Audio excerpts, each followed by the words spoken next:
Thank you very much. All right, I spent the last 2 days since I've arrived racking my brain how to squeeze a 4-hour presentation into 2 hours. It has not been easy.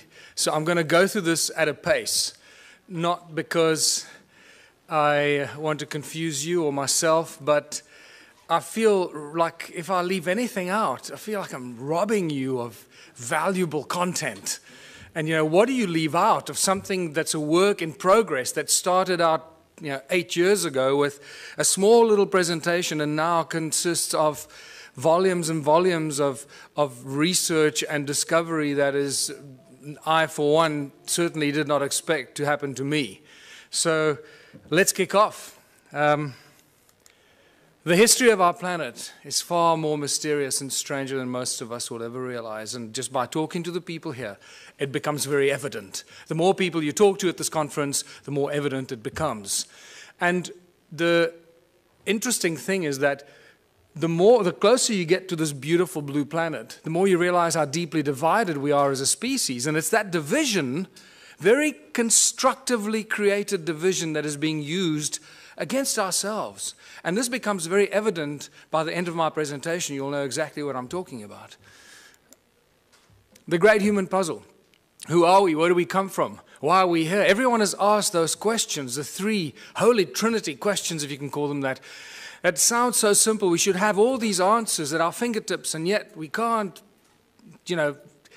define these answers with any kind of confidence, because every time we think we've reached some sort of answer, everything shifts and changes and sends us in a completely different direction. And I normally have a lot more slides here to go into much more detail, but I edited those out. Sound and resonance seem to be the common denominators of religion and creation. No matter how far back you go, no matter how many civilizations you look at, eventually, if you scratch deep enough, that's what you're going to find. Sound, resonance, frequency, but primordially the sound. And it also somehow connects us to opening us to understanding higher levels of consciousness. And that becomes very important as we go through this presentation. In Christianity, it's the word. God said, let there be light. Okay, let's not get into the semantics. Yes, that we can define that in very various ways, but let's look at the basic stuff that we're dealing with here. The word. First there was the word. In Hinduism, we got the Om, the primordial creative source. The Egyptians sang the universe into creation. All comes to sound. And it gets more interesting as you look at some of the more bizarre and ancient cultures. And you can see this, how these days of creation and the sound of creation is manifested in some of the symbology used in sacred geometry. For example, Christianity can be very quickly described with sacred geometric principles. And you realize that the creator of the universe is not some guy with a white beard sitting on a cloud. That's just complete fairy tale stuff and very distinct part of the control system of humanity. That division principle plays itself out in that philosophy. 6 aspects of Om, or the Om Mani Padme Hum. You see sound frequencies related to the creation process. And in Egyptology, the 6 aspects of the all-seeing eye of Horus. And when you see this, you realize that we're dealing with sound, 6 resonance ratios, all to do with sound frequencies. So sound plays a very important role, and one of the lesser known statements or thought patterns of Nikola Tesla that a lot of people seem to miss is that Nikola Tesla said that the earth rings like a bell. It's continuously ringing like a bell. And if you know how to use this primordial source sound frequency of Mother Earth, you'll know how to convert it into an unlimited source of energy. And I believe that's what he really did. What he did with it up at the top of the tower remains a mystery to most of us, and we're all trying to emulate that. But I believe that he was talking about the sound of Gaia, an unlimited free source of energy. And this plays a very important part in all of creation, in all ancient cultures, in all the belief systems. And I believe Tesla used this to do whatever he did to create this free energy that we're all trying to emulate. But what is sound? What is sound? Because We think that sound is just something that travels at a finite speed. Well, that's been busted now, because in Tennessee, and you studied in Tennessee, didn't you, Brooks? At the Middle State Tennessee University in 2005, there were 3 high school students and 2 undergraduates that proved that sound travels beyond the speed of light. I'm not going to go into that, but that's an interesting thing to contemplate. That's one of the best kept secrets of science and physics. Never made it into the mainstream news bulletins. Sound boils water. This is a guy called Peter Davey in New Zealand. Since 1940, this guy's been boiling water with sound frequency. It's not complicated, because everything has a resonance. Everything in the creation and in physical form has its own fundamental resonant frequencies. If we understand the resonance and the sound behind the resonance, we can do everything. Because if sound created the universe and all things in it, because that was done by God, then we should be able to use sound to do everything else. A 92-year-old Christchurch inventor claims to have come up with a novel way to make a cup of tea. He's invented a contraption that he claims uses the power of sound to boil water. Beverly Lockhart went to investigate. It looks like a desk lamp, is cool to the touch and appears to be doing nothing until it comes into contact with water. 92-year-old former Spitfire pilot Peter Davey claims his invention uses the power of sound to boil water. DSIR, they're a bit baffled how it works. Nobody really knows how it works. Davey believes high-frequency sonic vibrations emitted from within the silver bulb cause the water to boil. He says the idea came to him 50 years ago when he noticed different saxophone notes caused different household items to rattle. The mains-powered gizmo has experts intrigued. Never seen anything like it in my life, as they say. Professor Williamson has his doubts about Davey's acoustic theory and suspects there are 2 simple electrodes inside the boiler. It's the conductivity of the water that provides the path for the current and provides the resistance to give the heating. I'm careful that I don't divulge everything. I'm waiting to get a manufacturer that's prepared to put some money into it. And if he does get it on the shelves, he's already got one interested customer. If I saw one in a shop, I'd buy one, because I think they're an interesting little bit of technology. However it is they work. But for now, Davey is savouring his gizmo's success and sticking to his own unique theory on how it works. Beverly Lockhart, 3 News. And in there lies the problem. He's dead. He took his secret to his grave. We will never find out until we go there, try and wrestle it out of his family to share the secret with the rest of the world. I can't believe that in all of the world of science and the the amazing laboratories that we have, there haven't been some scientists that have reverse engineered this or figured this out. Can't be that difficult. It's a resonant harmonic frequency of boiling water. Reverse engineer it. Measure the resonant harmonic frequency of boiling water and build the device. I don't have the laboratory to do it, but I've asked so many people to go out and do it, and no one's done it. So, but what we learn from this experience is we're here at this conference talking about free energy. I believe free energy means free to the world, not just free that we can suck it out of the vacuum and then sell it to the rest of the world. That's no longer free energy. I believe it's crucial that we start thinking about free energy as when you find it, like this guy, give it to the world for free. Because if you don't, they're going to get to you, they're going to get rid of you, and no one's going to get it. They were waiting. I can imagine what they did when Peter Davey died. They breathed a sigh of relief, say, oh, thank God he's gone. And he was too greedy to tell the world how the simple thing worked. Thank God this human greed gene is so powerful that it prevents people from sharing this beautiful stuff. That's what I have a problem with. So what I urge anyone here at this conference to do, if you do find something like this, a source of free energy, do not keep it to yourself. Do not try and gain from the rest of humanity. Put it on the internet, make videos, put it out as widely as you can, share it for free with the world. It'll come back to you in abundance that you can't imagine. Yes.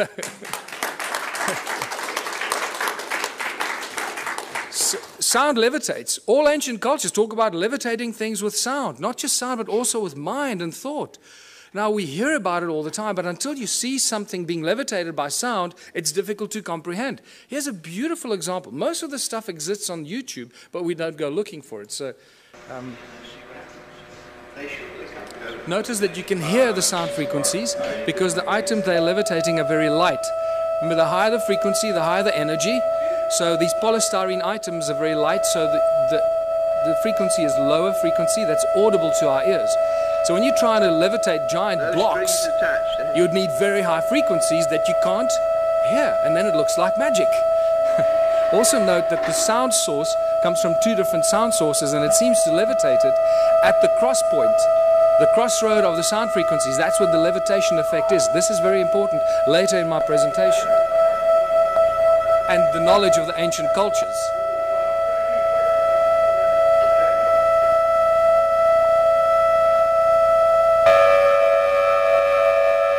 Just the slightest sound variation and the thing starts to tumble and spin. Slightest little variation on the frequency. Look where it starts to spin.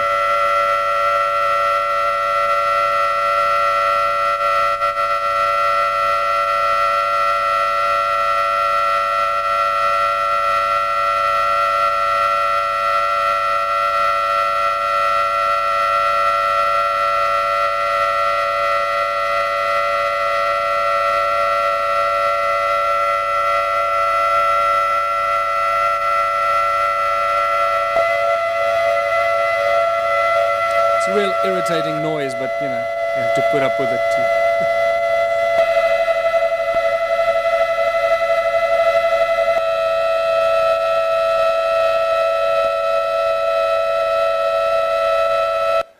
So sound levitates. It's no longer, you know, this fairy tale thing. It really happens. But sound source is also the inspiration for all the religions in the world, the great religions, and the most recognized religious symbols. This is from the guys that developed the cymoscope. I normally show the cymoscope, but lack of time. So look at this 3D bubble that is created as sound. Remember, sound is a three-dimensional thing. From the pop, it goes in all directions. It's not a wave on a piece of paper. It's a three-dimensional effect that keeps amplifying itself and goes on and on and on. Just because you can't hear it anymore doesn't mean it's not necessarily there. So here's a three-dimensional bubble that's created at the sound. But look on the right-hand side at the cross-section of it. What do you see? You start seeing one of the most commonly recognized religious symbols. Why did the religions choose the symbols? Because when you drill right into the middle of this, what seems to be at the very source of sound, the pop, or that moment, instant of pop, this is what you get. Oh boy, do I recognize this interesting symbol. And this is where you realize when the ancient cultures carved these intricate things into rock, they weren't just imagining things. They understood that sound was the source and how sound can create and levitate and manifest shape and form. And that's why they carved hundreds of thousands of these crosses in circles. And not only did they carve it, but it's also recognized by ancient cultures. In southern Africa, it's known as Mabona, the Lord of Light.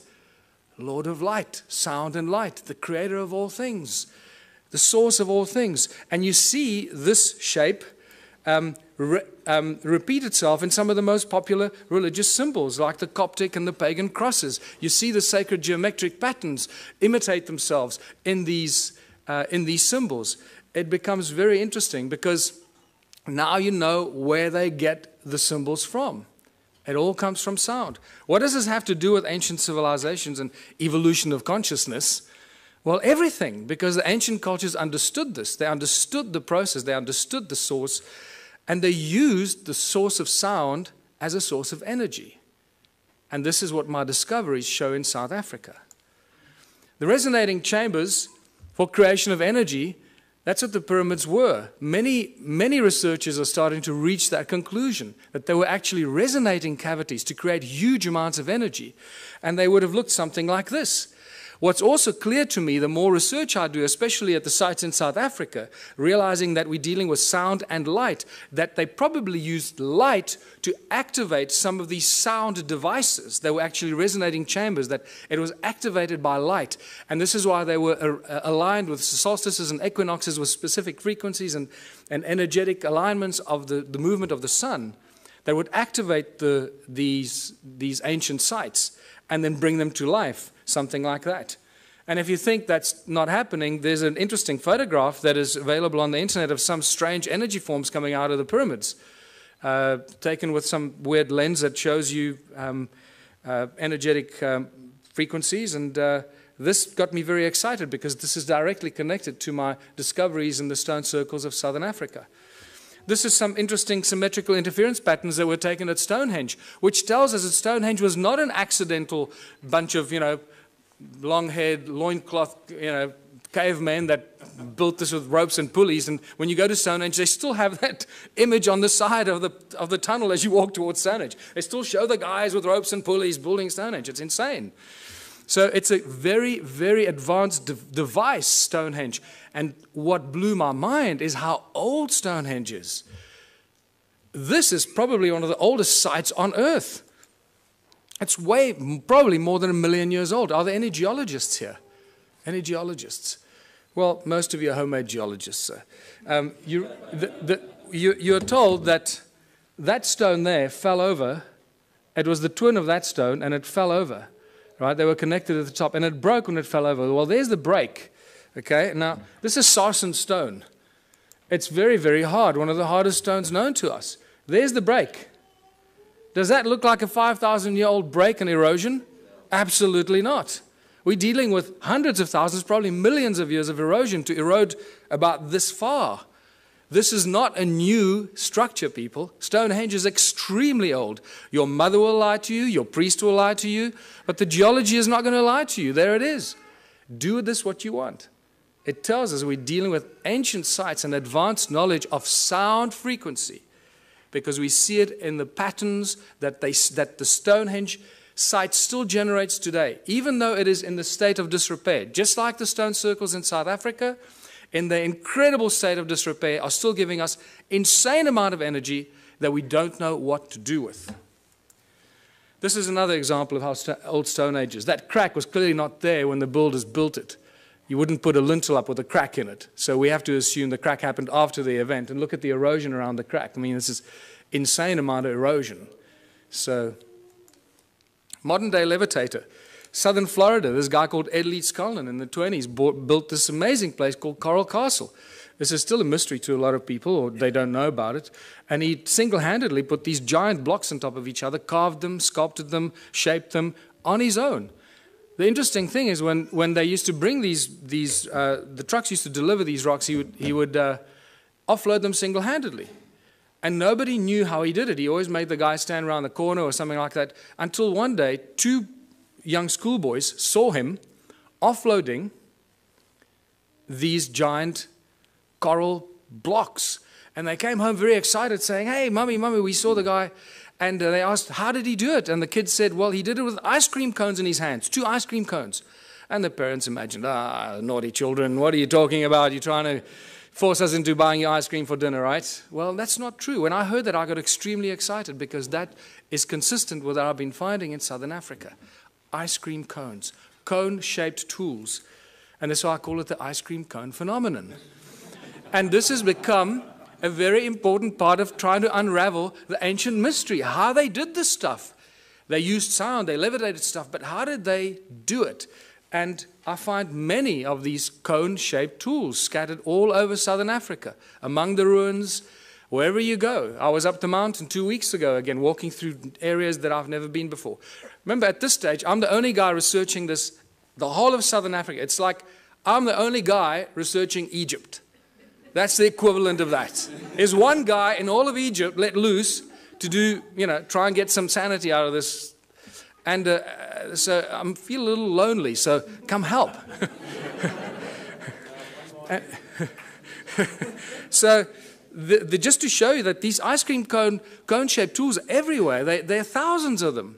I've just collected a few, because after a while you get bored. So, there's another one over there. And then you get to the Rosicrucian Museum in the United States, and guess what I find? These cone-shaped tools on display with Sumerian writing on it, Sumerian cuneiform writing on it, commemorating the building of the temples in Sumer. They were then stored in the walls and hidden in secret chambers in the walls that were retrieved from the secret chambers in the walls. Now they're on display in the United States. Cone-shaped tools commemorating the building of the temples in Sumer. The plot thickens, doesn't it? So let's go back to South Africa, or Southern Africa. The current belief system is that Southern Africa was a sparsely populated part of the world with only a few inhabitants up to about 1,000 years ago. And they tell you about maybe 5,000 people, maximum 10,000 people, hunter-gatherers running around, shooting a buck here, shooting a buck there. Well, they don't do their homework when they put this in our history books, and they insult our intelligence, because unfortunately the ancient stone ruins of Southern Africa tell us a completely different tale. But they still continue to put in our history books, still today, that these are just cattle kraal for keeping cattle. These amazing stone structures that cover most of Southern Africa, but they didn't know that it covered most of Southern Africa, so they put these ignorant things into our history books, and then we pay lots of money to send our children to university to regurgitate this crap. Right? And it's spectacular. They just make the stuff up, put it in the history books, but because they doctor this and doctor that, everybody just kisses their butt and nobody questions them. It's really sad, but just to show you what some of these structures look like, I'll go through these rapidly. They are really remarkable structures. And the walls are not very high. Sometimes they're flat with the ground. Some places they're 3 meters tall or 2.5 meters high.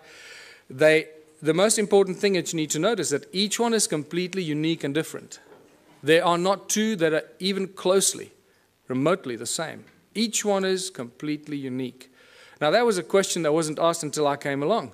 What you also need to look at is the stuff around the obvious structures, not the structures themselves, because you'll see that there's a lot of stuff around the structures that is hidden by soil.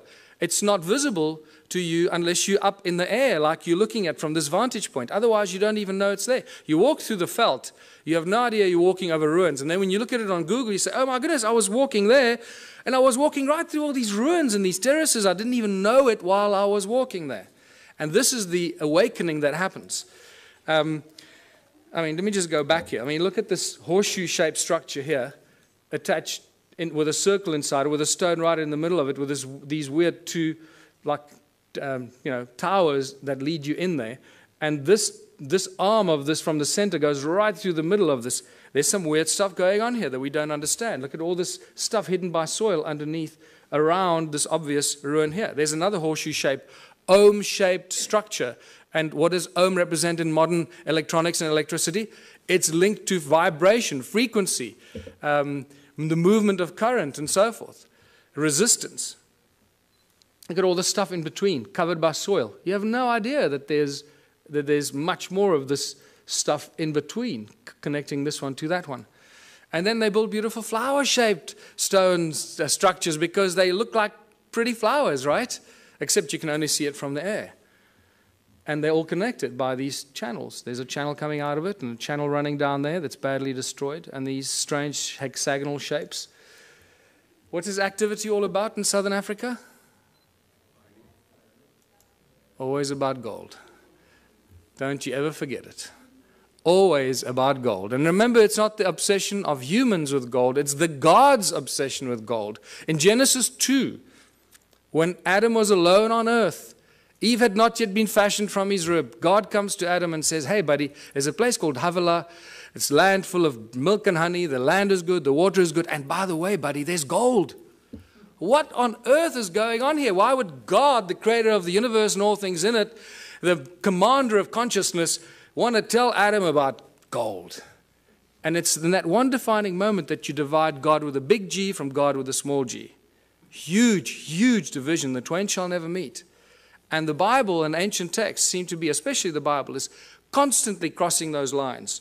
What I find fascinating, scholars that have been studying the Bible for 30 years, their entire life, still keep crossing that line. God with a big G, God with a small g. The Elohim is a plural. The Elohim and the Anunnaki are the same beings, and I'll show you why.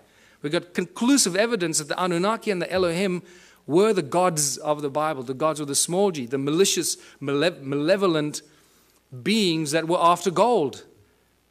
The divine creator of all things does not want gold. He doesn't take credit cards, and he doesn't use money.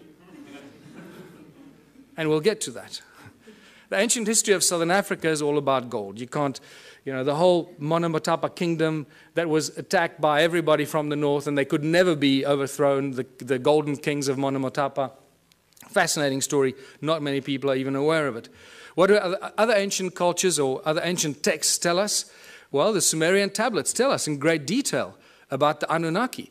And all the great biblical stories are first found in the Sumerian tablets in much greater detail. And when they, like the creation of Eve from Adam's rib, is reduced to 2 lines in the Bible.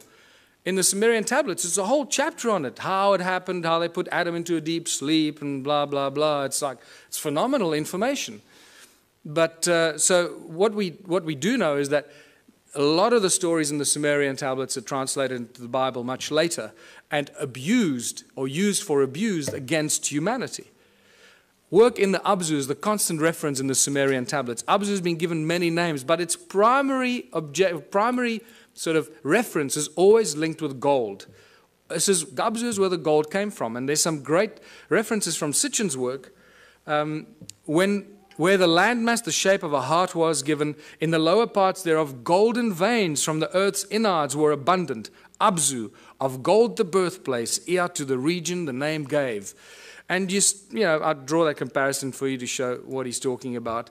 The Sumerian god Enki is inextricably linked to southern Africa and the gold mining empire. And in my longer presentations, I go into more detail why I say this, but it's just overwhelming. It keeps coming in waves and waves, how Enki is linked to southern Africa and the gold mining empire that he set up there some 400,000 years ago. Now, Enki is not unknown in African ancient history. Creator Mutwa told me that Enki is known as Enkai, the creator of the human race. Just to throw that at you. And it gets weirder and weirder the deeper you go into this. And then Enki decides to create a species because they needed help to get the gold out of the mine. You can't just use machines. Machines break. And it's much easier to clone a species and train them and let them do this stuff, because if they die or get sick, then you just replace them. It's better than building machines. They just breed on their own. Look what they've done. 7 billion. Great breeders, these machines, these slaves. Let us create a Lulu, a primitive worker.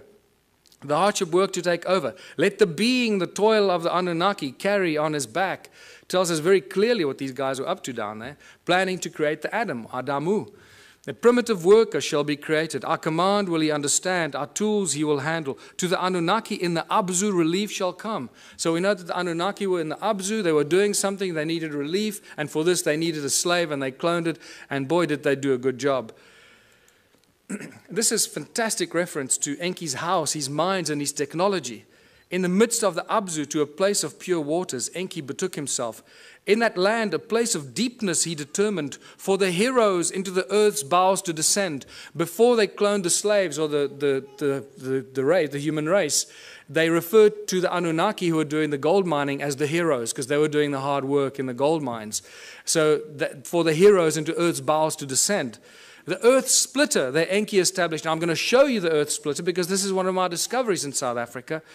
Therewith in the earth a gash to make, by way of tunnels, earth's innards to reach, the golden veins to uncover. Boy, now that we found the physical evidence in South Africa and Zimbabwe, mostly, suddenly Sitchin's work becomes like poetry, because we can point to what he's referring to. We've got the physical evidence for which he's often undergone a lot of criticism, Oh, he's making this stuff up. Well, anyone who's still a naysayer about Sitchin's work, wake up. We got the physical evidence. It's there in beyond believable abundance. Is there a ruin or a settlement that could be linked to Enki? Absolutely. And this is Great Zimbabwe, the greatest ruin in southern Africa. It has to be the biggest, right? This is just a spectacular place. And just to show you, some of the walls are 10 meters high and 6 meters wide. Great Zimbabwe is a spectacular sight. And it has got Enki's energetic imprint all over it. Any of you that do energetic work, go and look at it. You're not going to believe your eyes. What's so special about the ruins in southern Africa? Well, they're very special cattle kraal for very special cattle, because this is probably where the word holy cow comes from. Because most of these cattle kraal are built aligned to the sun and the stars and the equinoxes and the solstices. And wow, they went to a lot of trouble for these cattle, didn't they? And the sacred geometry. And you start seeing how sacred geometric principles just jump out of these structures, and you realize, hold on, this is not just somebody building things, to pass time. And clearly this was easy to these people, because every single one of these ruins that is measured, and this is all Jan Heine's original pioneering work for which you'll always be remembered, because every ruin that he's measured so far turns out to have these very intricate alignments. And this is spectacular. And you'll understand why this is so spectacular when you realize how many of these ruins there are.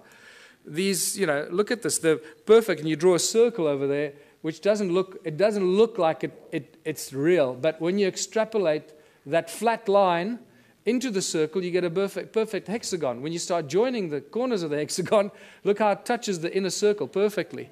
This is not accidental, people. This takes real exact science and understanding. There you go. So these structures down there are not just simplistic structures. They carry huge amounts of energy.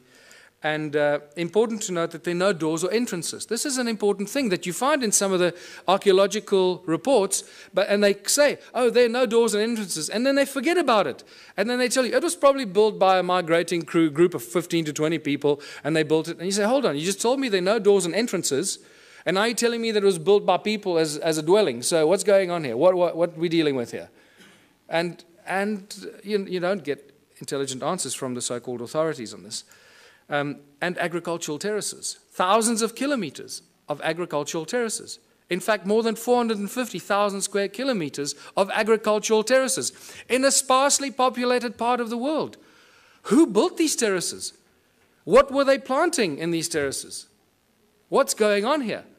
It doesn't fit. It doesn't match. Terraces are everywhere. When you start looking and opening your eyes, mountains are covered by these terraces. This is in Botswana. This is in Lesotho. There are terraces up some of the most incredible steep mountain sides that don't make any sense. In fact, if you go into Google Earth and you look at Lesotho, I challenge you to find any part of Lesotho without terraces. It's actually quite incredible. They're just terraces everywhere. And there's just been no people down there to build these terraces, so where do they come from? This is one of the greatest examples, because you can see the channels that link them, the circles and the terraces, all one giant grid. Nothing stands alone. Remember I told you, look at around the circles, the stuff hidden by the soil, because there are no standalone circles. They're all part of a giant grid, a huge grid. No standalone, all connected by these weird channels that are clever people at university call roads to drive the cattle on. This is why these roads are there, because they were built because the people 200 years ago built them to drive their cattle on. And that's as far back as they go. Maybe 400 years ago, that's it. This is just spectacular. This is right up the road from where I live. So when I leave my house and I go walking in the mountains, this is what I walk in these places. And it's rather silly. So I take a lot of photographs and I write a whole bunch of stuff, and then I come talk to people like you, and I feel like I'm, alone, lost in the world. Ancient roads and channels run for hundreds of miles. Notice, circle, channel, and the extrapolation or the extension of the circle that looks like a giant spider's web. And it's these giant spider's web that turn into these agricultural terraces. And there's a very specific reason why this is all connected, which you'll understand soon. Look at these archaeological drawings from 1939, clearly showing us that there are no doors and entrances, and these circles are all connected like a bunch of grapes. And then they don't make any more comments about it, they just leave it. The roads link every stone circle. There's the road there. It's very, very badly eroded, as you can see. Most of the times you don't even know you're walking on these ruins. Over there at the bottom, it used to connect in there, but that looks like water washed it away at some stage. Look at this linking into these strange hexagonal things. There's not enough time to talk about that, but there's spectacular information about what was going on there. And there's ruins there and there, but they're just covered by soil. This is a beautiful example of a channel running into with all the stuff around it. The spider's web effect. Look at this. Now imagine most of southern Africa looking like this a long, long time ago. And these are all cattle kraal, as I said, built for special cattle. There were a lot of cattle. Boy, they were just, I don't know where the people were, but there are a lot of cattle. Hey, maybe... How many of these ruins are there. And this is where the penny really drops, when you start figuring out how many there were. In 1891, the brilliant Theodore Bent, this is one of the few archaeologists that I carry real respect for, wrote a brilliant book, The Vanished Lost Cities of Mashonaland. And it's a phenomenal book. And in 1891, from horseback, traveling through South Africa, Botswana, Zimbabwe, he estimated about 4,000 of these structures. Then by 1974, Roger Summers, who had more technology available, calculated about 20,000 of these stone ruins. Now, by now, I started going, hold on, 20,000 stone ruins in a sparsely populated continent doesn't make any sense. I got involved in 2007 when Jan Heine introduced me to this, and within 6 months, I estimated at least 100,000 ruins. So I thought, well, before I release Temples of the African Gods, I can't just thumbsuck the stuff. Let me have some sort of at least scientific argument for this. So I started counting. I used Google and aerial shots and just started counting, and extrapolating, getting averages per hectare, per square kilometer, per larger area. And I went all over southern Africa and found these densely clustered areas and got averages. And some of the aerial photographs looks like, there's circles here. When you look closer at it, when you study this, you see how connected they were.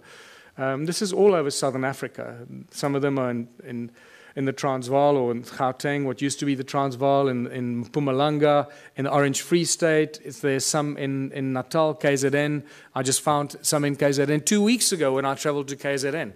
And I hadn't found any before. So wherever you go, you find more ruins. Zimbabwe, Botswana, as I mentioned. And this one I'll be talking about again. This is near a town called Bronkhorstspruit, very strange looking structures. This is again close to my house. And this is south of Johannesburg. There are thousands and thousands of these south of Johannesburg, and they think they discovered gold there in the late 1800s. And this is just spectacular. It's the density of these. This is other side of Rustenburg, where I grew up near the platinum mines on the way to Botswana. This runs about 5 by 5 kilometers, and it's just dense like this. It's ridiculous. And this is back near where I live, just to show you the circles with the channels connecting them and the terraces. And by the time I finished counting, getting all these averages, I found out there were more than 10 million of these. So forget 4,000 and 20,000 and 100,000, more than 10 million of these. In fact, I can now tell you categorically it's probably closer to 20 million of these. And we'll be surprised if there aren't more. It's spectacular. We're dealing with the largest and most mysterious ancient civilization on earth that no one's paid any attention to until now. What happened to them? What happened to 10 million stone structures and the people? Forget the stone structures. We've got evidence of those. Where are the bones? Where are the dead people? There's nothing. Not a trace of who occupied these. Isn't that more mysterious in itself? That for an extended period of, I'll show you, about 280,000 years, people lived and worked here. Then no fossil remains of these people. What on earth went on here? This is where you start listening to people like Drunvalo Melchizedek, when he says that, human populations have been evacuated and moved from one planet to another. You go, well, hold on. Suddenly that makes a little bit more sense than anything else. Because we should have found bones. There's been a lot of digging, mining, and there should be bones everywhere. Farmers, building houses. So what happened to them? This is where the Sumerian tablets become very important. And the King's List, I'm going to come back to this, because in the two King's Lists that give us exactly the same story, they give us the names of 8 kings that ruled for about between 220 and 241,000 years.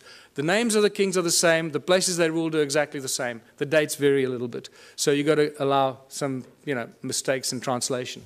But the names and places remain the same. This is very, very interesting. But what this tells us is 2 very important things that I'm going to come back to later. And this is a repetitive theme in the Sumerian text. Is after the kingship descended from heaven to earth, after kingship was lowered to earth from heaven. Okay, to us it doesn't make any sense. Oh, we think it's some crap made up by the ancient people because they were all stupid, right? And then it tells us who these kings were and how long they lived. And you can clearly see that they weren't human, because they lived and ruled for 36,000 years, 64,000 years, 28,000 years.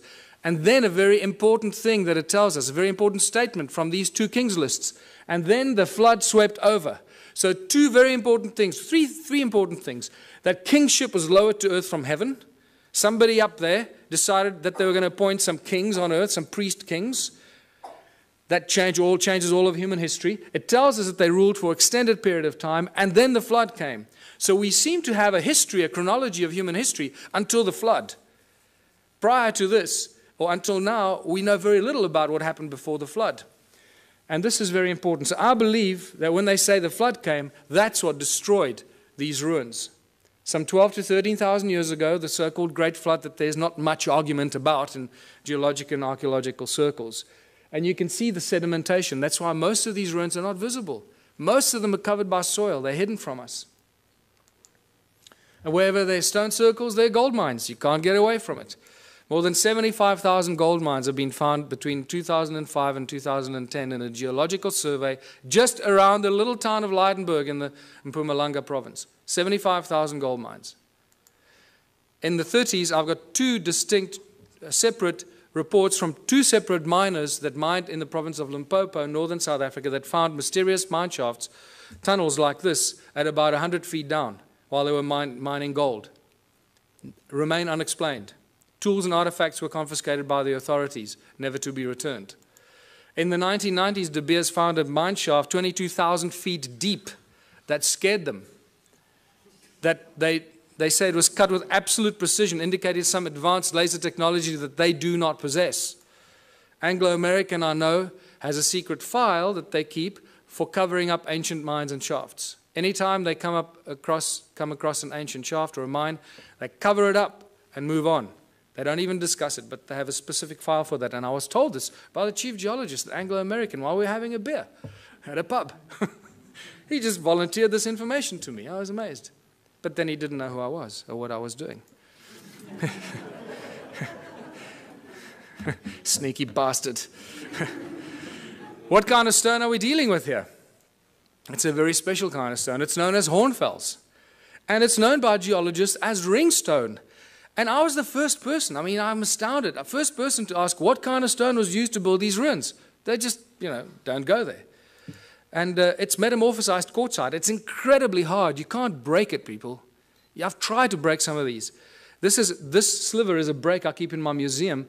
This happens as a result of heat. You expose it to fire, it breaks up. So clearly they didn't use fire in any of these ruins. Otherwise there'd be none left. As you can see, it's black on the inside, very hard, and then it's got this stuff called patina, the skin, like a skin that grows. It's an oxidization and calcification process. It grows incredibly slowly on this specific rock. And what is fascinating about this hornfels stone is that it conducts sound incredibly well. It rings like a bell and light. There's some more examples that I found that I keep in the museum. And more spectacular examples. And just to show you, there's a little... The most remarkable artifacts that I've collected, this particular stone in my hand here, this beautiful Stone Age club, it looks like something out of Flintstones. I'm going to show you how they ring like bells, because I can't carry these with me all over the world. So a quick demonstration how these stones ring like bells. I just discovered that in geological terms, these stones, this particular stone, the hornfels in South Africa, is also known as ringstone for that very specific reason. And to ring these, I'm going to use my brand new tool that I just collected about a week ago. This phenomenal, absolutely phenomenal artifact. And I'm going to use this to ring these stones. This looks, we always joked when I found this, that this looks like a Stone Age guitar.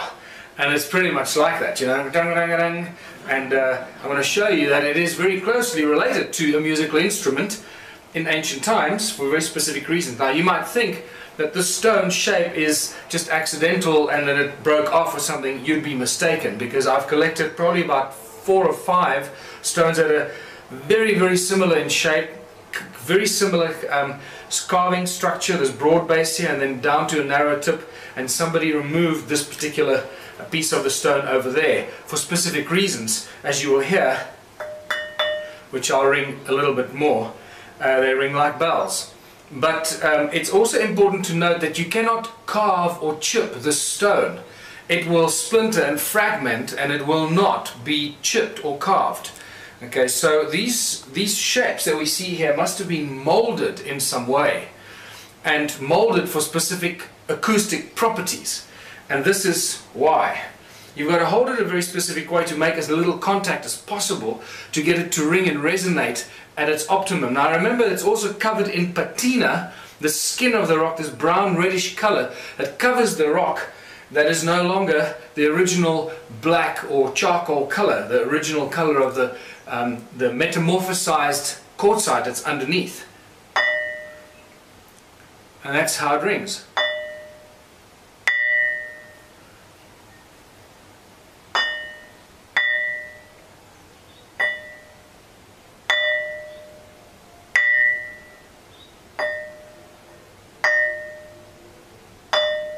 I can actually feel my fingers underneath are deadening the ringing because I'm holding it and it's deadening some of the effect. There we go. That's better. That's what you want. You realize that this thing really rings like a bell and it reverberates for quite a long time.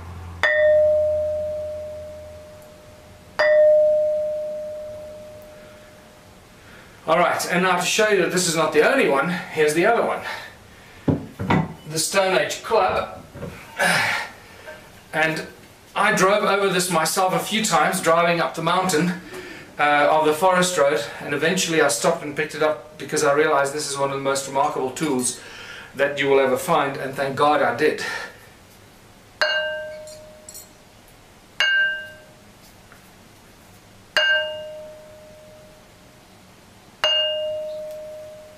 And it is very heavy. I'm out of breath because I'm holding my breath not to make a noise, and this thing weighs probably about 15 kilos, so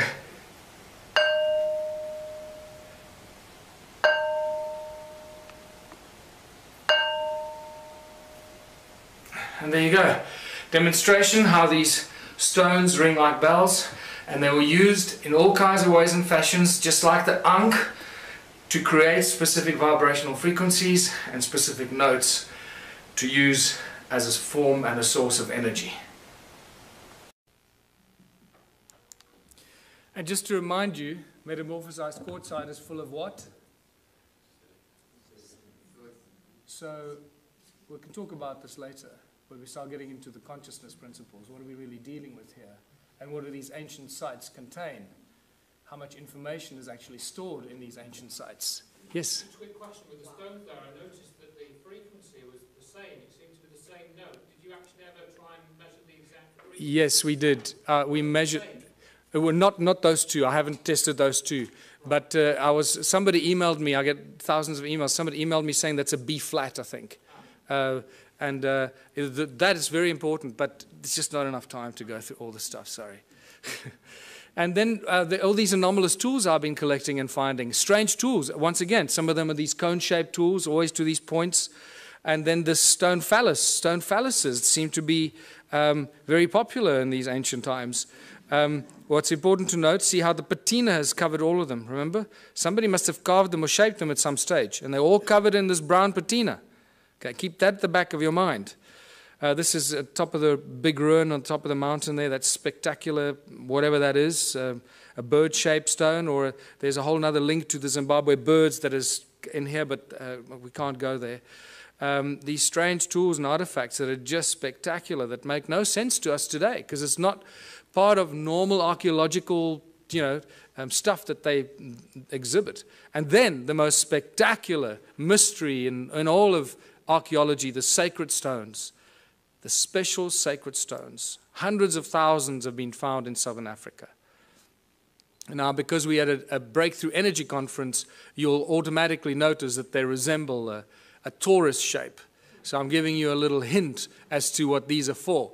But in South Africa, the Archaeological Society has it as a logo, and they will still teach you that these are weights for digging sticks. That the people made them in the hundreds of thousands, when there were only a few thousand hunter-gatherers, because this is from the Stone Age, right? So there were no metal tools. They made this with other stones because they needed weights for their digging sticks when they were digging for roots in the veld. I can't think of anything more insane. These people should be locked up. Where's the flagship among all these ruins? And this is where we get to the very important Adam's calendar. It was rediscovered in 2003 by Johann Heine, and he'll always be remembered for that, because this is one of the most spectacular discoveries in all of human archaeological history. These are the two central calendar stones. Baba Kreda Mutwa, the preeminent African shaman, told me when I saw him, there you can see Adam's calendar, my other book lying on the desk. When I showed him this book, he burst into tears and took quite a while to calm himself down. He said he never thought he'd see that sacred place again. He was initiated at this place in 1937 as a young shaman, and he calls it Inzalo Yelanga, or birthplace of the sun. Specifically the S-O-N, not S-U-N, because it is believed by the shaman that this is where the gods created humanity, birthplace of the sun. That's what it looks like from a helicopter, circular structure, that is north, that is south, not the trees, the stones under the trees.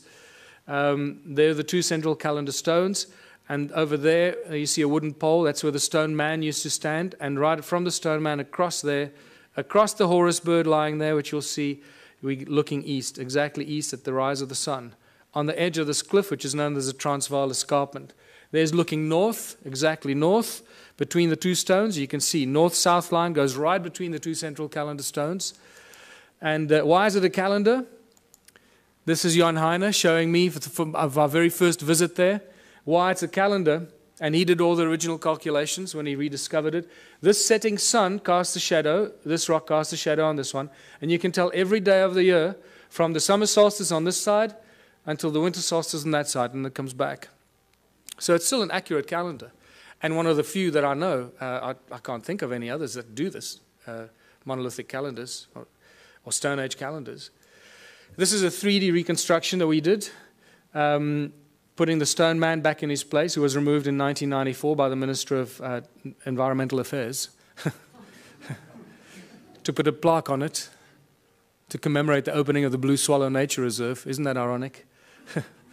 Desecrating one of the oldest sites on Earth. And then they try and prevent us going there because we're bringing tourists there and we're desecrating the place. And there you have, looking out east from the stone man across the calendar stones, very distinct Horus stone, looking at what? 3 stones that seem to align with those pyramidal structures over there that are aligned with the rise of Orion over there. But you'll see more about that now. How do we date the stones? We look at everything.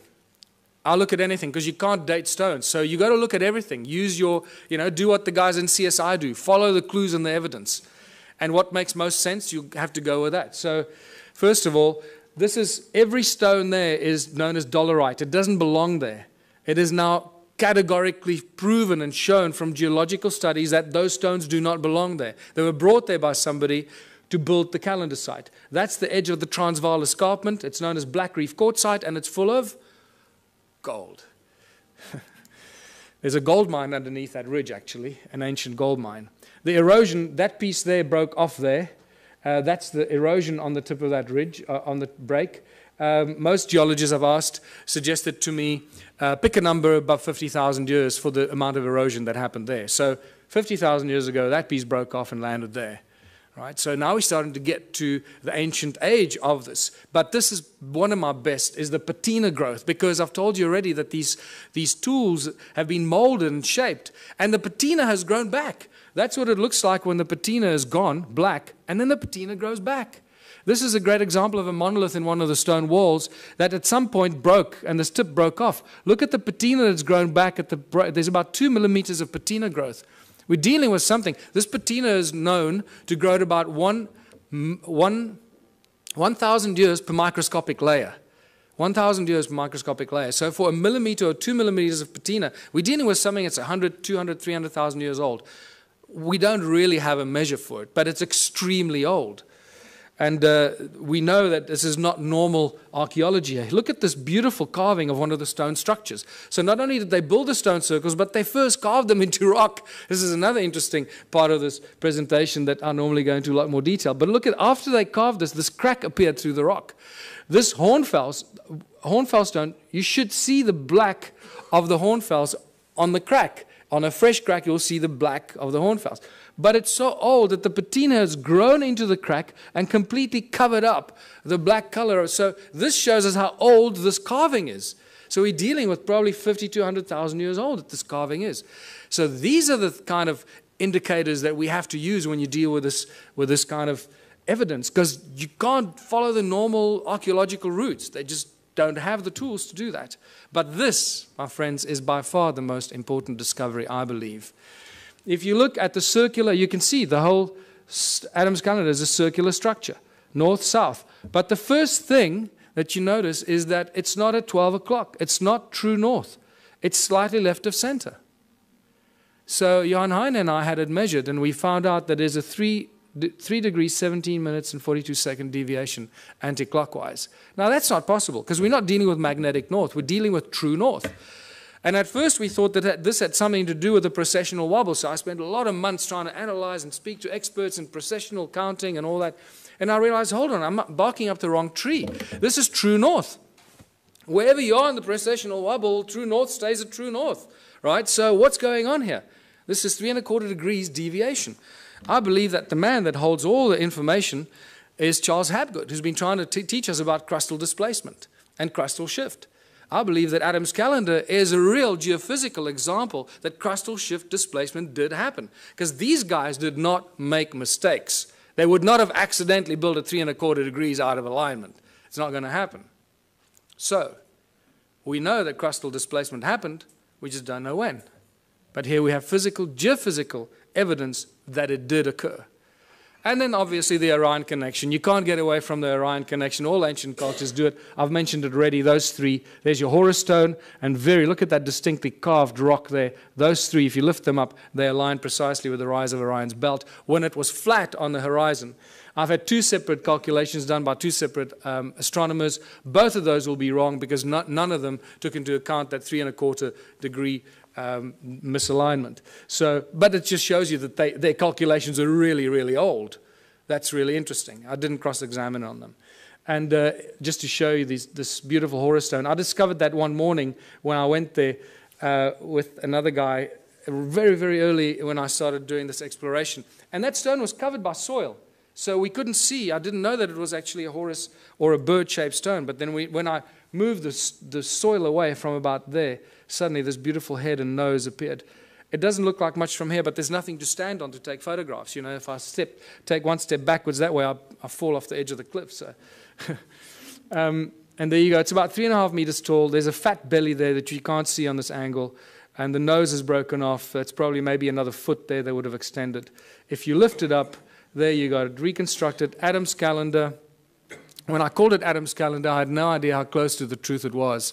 This is where humanity was created according to ancient African culture, where the Anunnaki artificially, genetically created the Adamu, the human species that we all belong to in various forms and shapes. And then we get to the discovering of the pyramids. The mystery just, gets better and better. Look at that. This is one of the first pictures taken of Johan in 2003 when he started measuring the calendar and finding out all these mysteries. One of the best pictures, because I've been there thousands of times and you just don't get good pictures of the pyramidal structures. There's a third one, a little one over there, just sticking its head out. I've been told through various means that there's about 30 meters of sedimentation down there. So we're only probably seeing half of those pyramidal structures because of the flood, remember? The flood that destroyed all the stuff. That would have covered all of it. Why are they pyramids? Why am I so convinced they're pyramids? For various reasons. First of all, when you go into Adam's calendar, the moment you cross the circle, because there's no obvious circle, it's an imaginary circle. The moment you cross that circle with your GPS, you lose signal. Okay, it works here. The moment you walk in there, your signal is gone. And I love the macho guys. They just love it. Oh, my GPS will work. You'll see. I'll show you how my GPS works. And they go in there.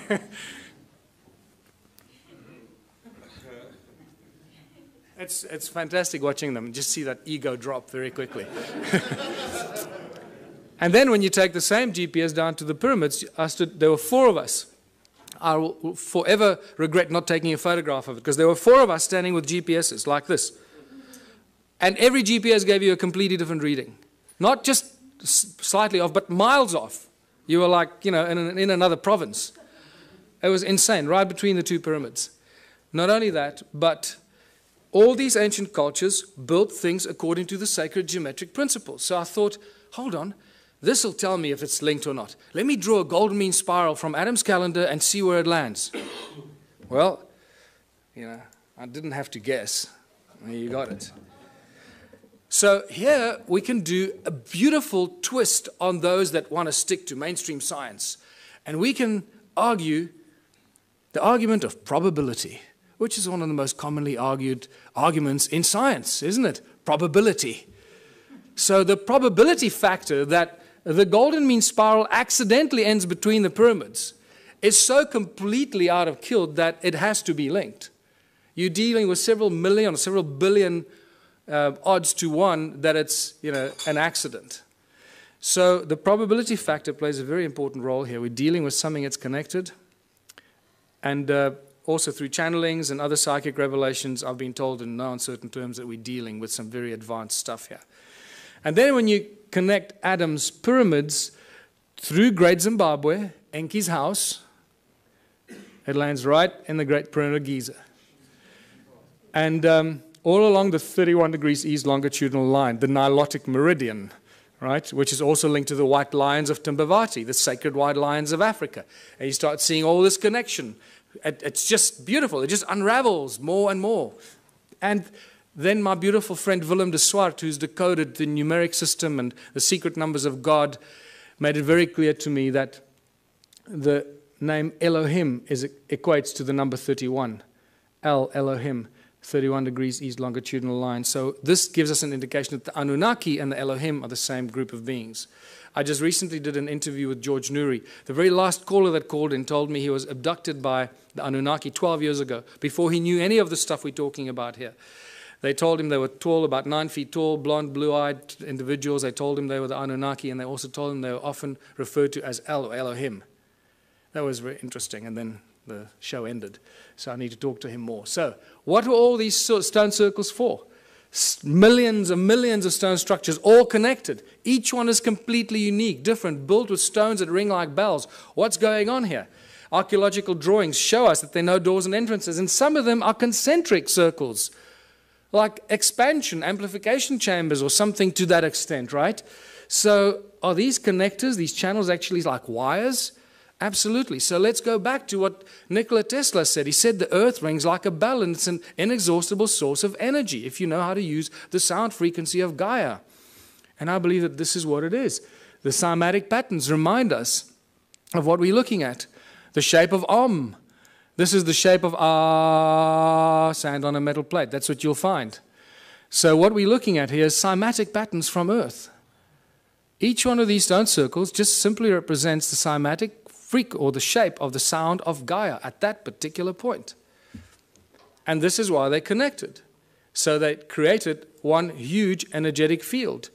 There's one example. There's Hans Jenny's photograph, the circle in the middle and the spider's web effect outwards, the circle in the middle, spider's web effect outwards, except these were connected so they could share the energy they suck out of Mother Earth.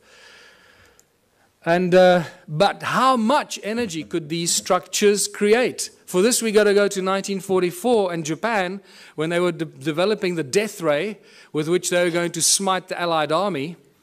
But unfortunately, they got nuked, so they never got to use the death ray. But one of the things that I found out is that at the core of this death ray was a thing that they used called a magnetron, a resonant cavity magnetron.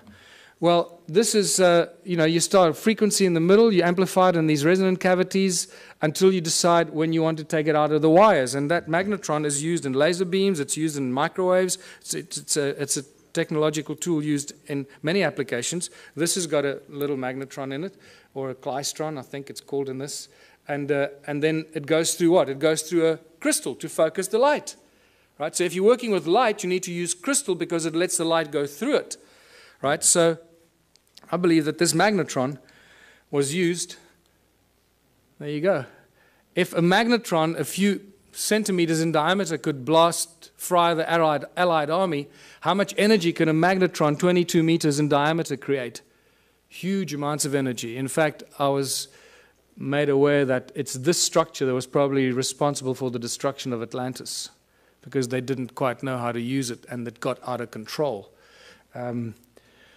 So I believe when you read those translations of Sitchin, where he says Enki built the earth splitter with which in the earth a gash to make, I believe this is the earth splitter or something like that, creating huge amounts of energy, putting it into the giant grid, giant energy grid that connected all these stone structures in southern Africa. And that's really what it was. Everything was linked to the mining of gold. None of these were dwellings, people. We're dealing with a giant energy and work grid for the extraction and the mining and the processing of gold. And then get to the measuring of these stone structures. And I found a guy who had a very interesting device that he measured without me, and then I came back from America and I heard that he went and measured these. I called him back. I said, I want to go back and do it with you. So I went with him, and he used to work in the satellite industry for Centec. Interesting guy. And the measurements that he showed me were just mind-blowing. Electromagnetic waves, either horizontal or vertical, coming out of the ground into the sky. Sound frequencies in hertz, the loudness in decibels, and also what he calls the heat signature. The heat signature that he explained to me, he measures up to, it's the average temperature of the ground below the soil, below the surface, down to about 300 meters. He's got all kinds of ways that he calculates this. I can't explain to you exactly how he does this, but I asked him several questions to cross-examine him to see if he was not, making it up, and it stayed constant. So I believe that he does have a system to work this out. This is what he measured. The outside, the heat signature anywhere outside here is 5.5 degrees Celsius at the surface of the ground. The moment you move the device in there, it shoots up to 29 degrees. So it's 5.5 degrees, 29 degrees. 5.5 degrees, 20. There's no scientific explanation for that we have right now. You go in there, it goes up to 33 degrees. 5.5 degrees, 33 degrees in the middle. What's interesting, the electromagnetic field here runs at the equivalent of about 280 megahertz, but it's vertical, straight out of the ground into the sky. So it's a column of energy out of the ground into the sky. Over there, it creates like a dome-shaped effect over the circle, because you also lose GPS when you go in there. So I can now understand why you lose GPS, because it creates the circle. There's no electromagnetic activity outside. The moment you go inside there, you pick up this horizontal electromagnetic effect, equivalent to about 480 megahertz.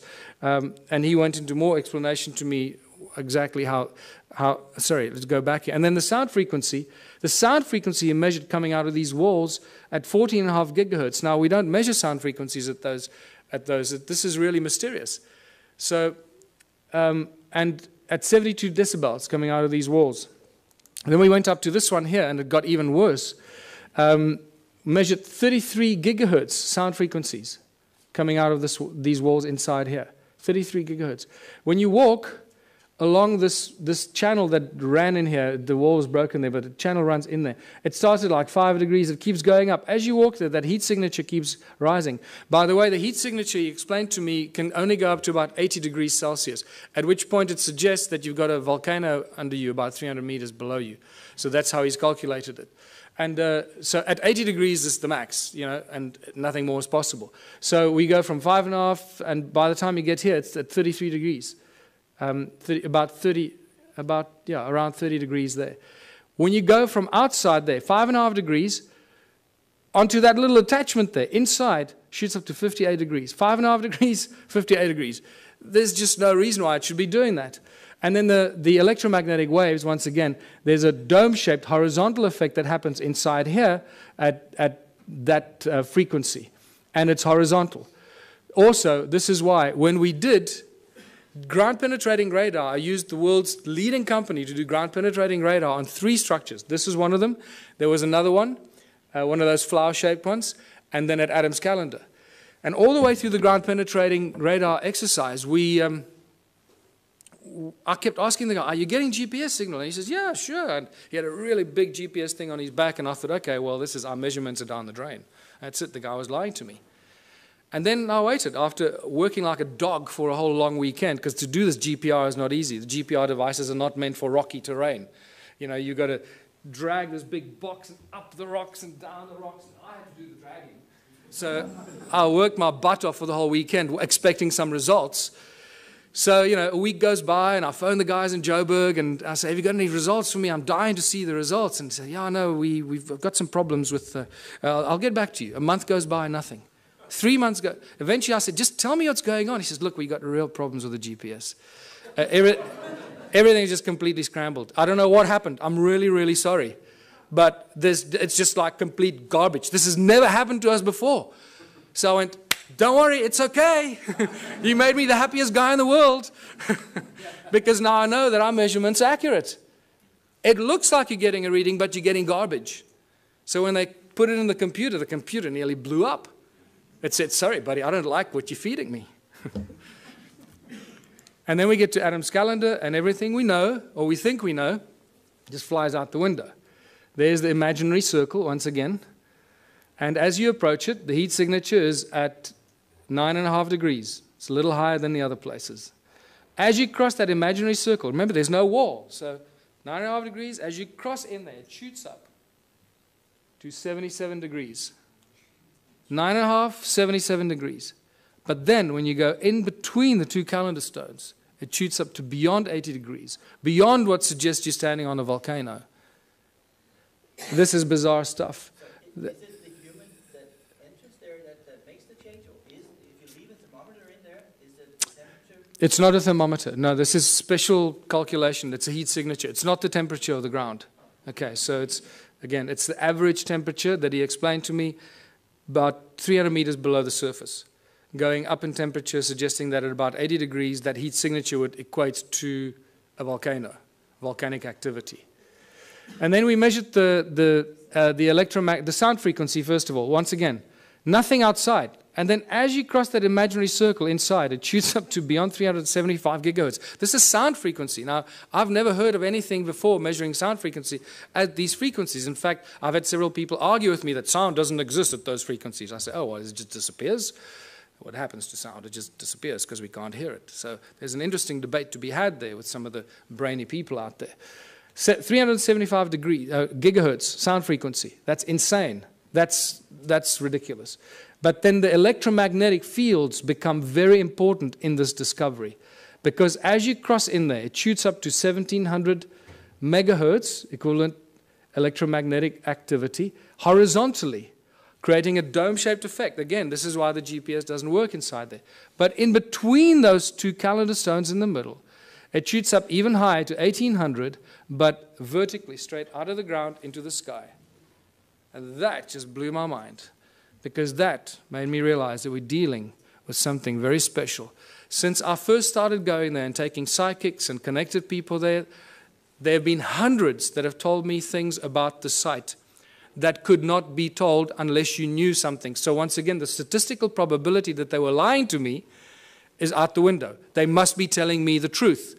And the recurring constant, that thing that I've been told by, strange woo-woo people, is that it's an active vortex and a portal.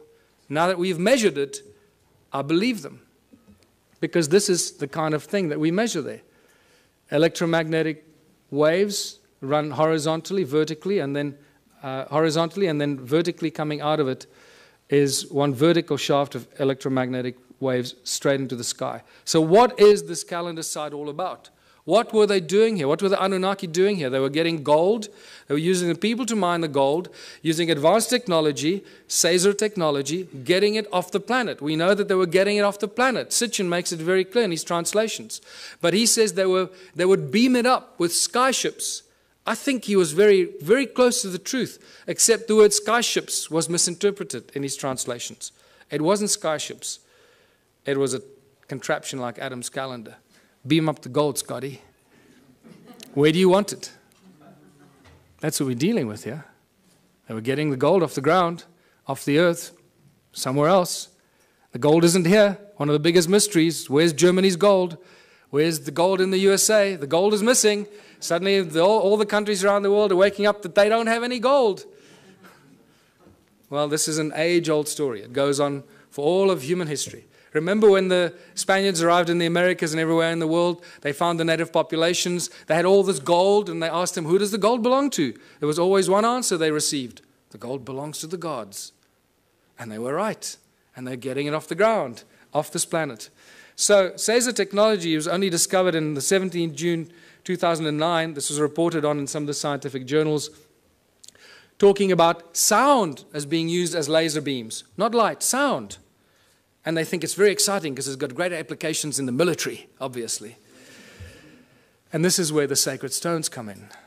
Because I believe these are not only energy devices like toruses, toroid energy generating fields because of the special stone they're made of, but they're also frequency converters. One frequency in, another frequency out. And I believe that these pointy stones, like Ed Leeds-Skalnin, was reported to move the giant blocks with 2 ice cream cones in his hands. Well, you hold those 2 in your hands, it'll look like you're holding ice cream cones in your hands. And at the point where they cross, beaming high-frequency sound waves, they will create levitation. The higher the frequency, the higher the power and the energy, so you can lift huge things up and move it around as you want. Ice cream cones in your hands. Boy, those 2 schoolboys made my day. There you go. What I find interesting is that average 3 centimeters, which equates to 10 gigahertz. So when we reverse engineer this, I'm looking for laboratories that work on laser technology. We can do some remarkable experiments, people. We'll change the world. We'll use these stones and we're going to discover new energies. And we can, any volunteers, we can put you in front there, set it up, and see what happens if we phase you out or if you're still there. 10 gigahertz. So what have we learned from all of this? If we don't learn something from this information, it's completely wasted on us. And I believe we're going to have a break now. Is that true? We're going to have a break? No break? So I was going to have a 10-minute break, but mostly for your sanity, I'm used to this. So I believe that we're reaching the conclusion of a prophecy. All the ancient cultures have these great, amazing prophecies that last thousands and thousands of years, and they say that the end days will be as the first days. Did you know that in 1980, in the mid-80s, 4 of the North American native tribes came to South Africa to meet with Creator Mutwa and some of the African shaman because they believe that the new age will rise out of South Africa. It was quite amazing.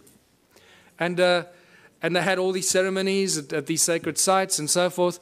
So the end days will be as the first days. Well, if humanity arose out of South Africa, then it should restart there again. And it makes me quite curious to see what's going on in South Africa at the moment. There's some really interesting things, and I seem to be involved in a few of those for some reason, but we're rediscovering free energy. We're discovering that sound is a source of energy. We just need to realize how to use it, figure out how to use all these ancient stone circles that give us insane amounts of free energy every second of the day. We just don't know how to use it. We're crossing the galactic plane. It's the rise and fall of civilizations, concluding these giant, as Plato called it, the great year.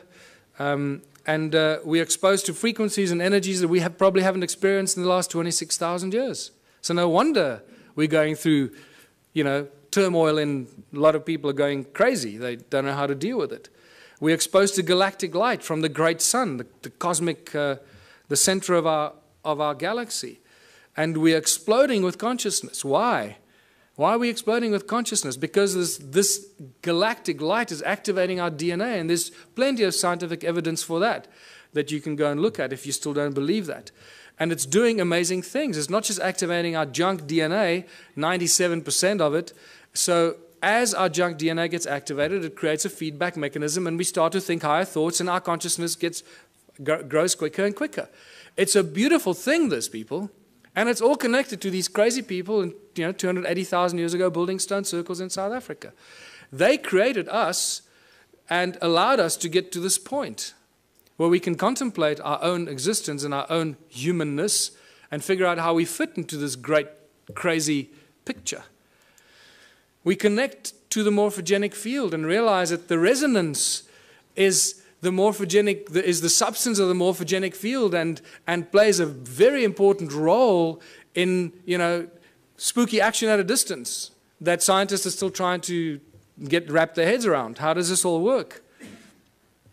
And this is where I realized that if we don't learn something from this ancient civilization and apply it today, it's going to be completely wasted. So I realized that these people lived for long, extended periods of time without money.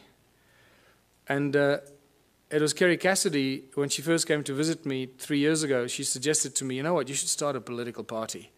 Because when you start sharing this information, it's not going to go down well, and you need to create a platform of credibility and protection. So I did that. And the Ubuntu Liberation Movement has now been registered as a fully fledged political party in South Africa, and I'm going to be running for president next year. That's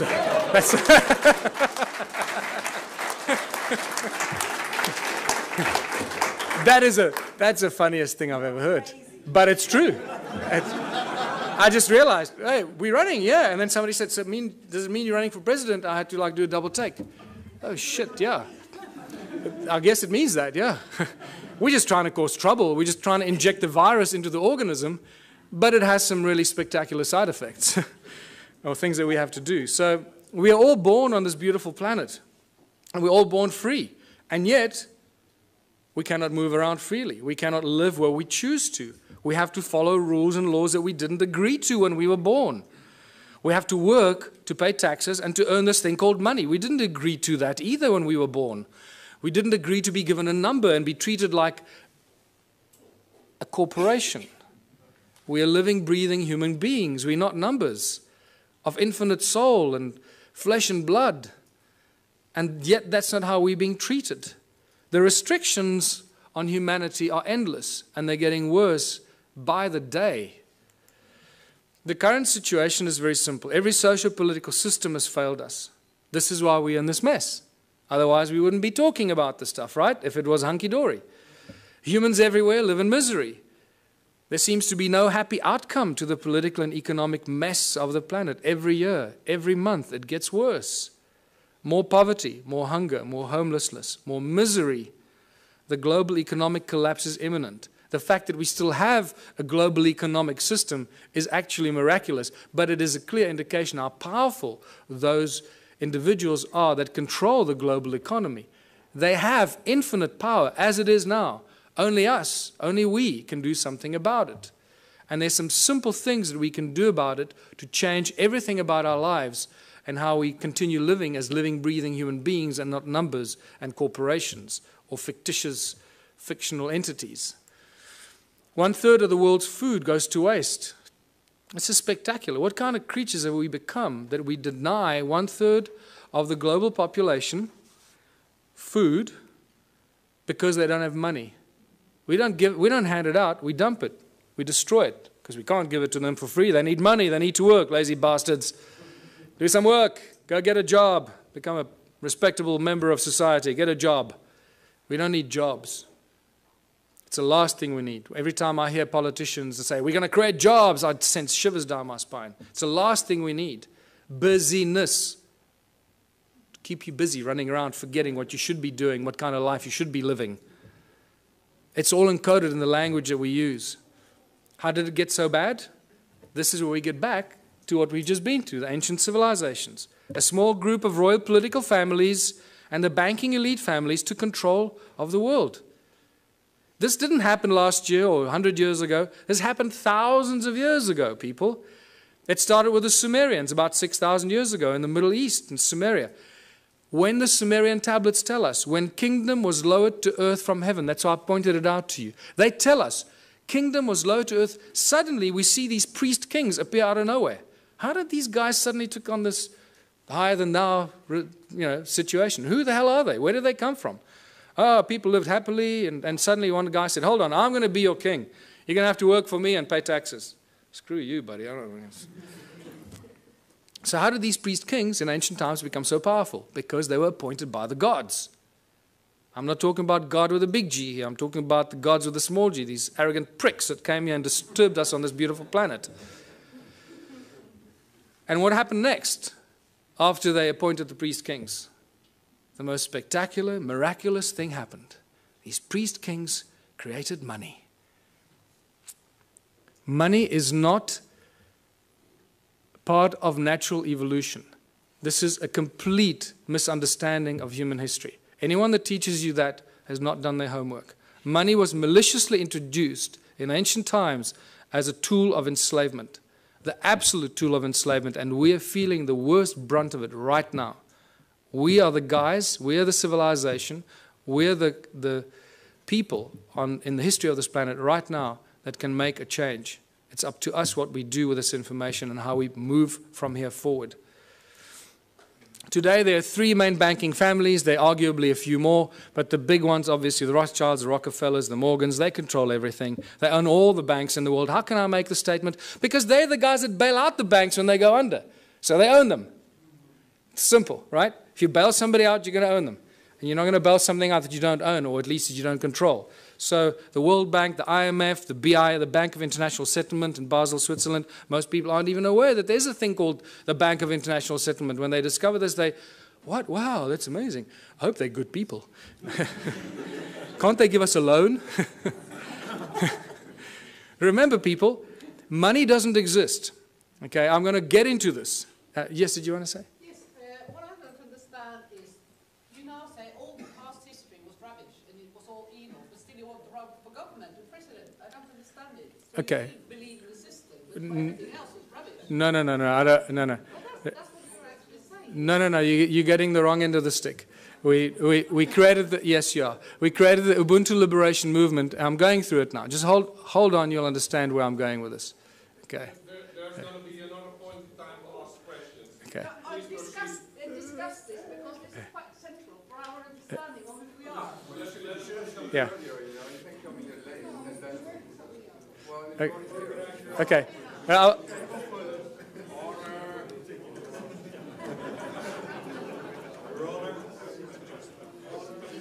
Don't worry, you'll get it. You'll get it by the time we finish here. I'm sure you will.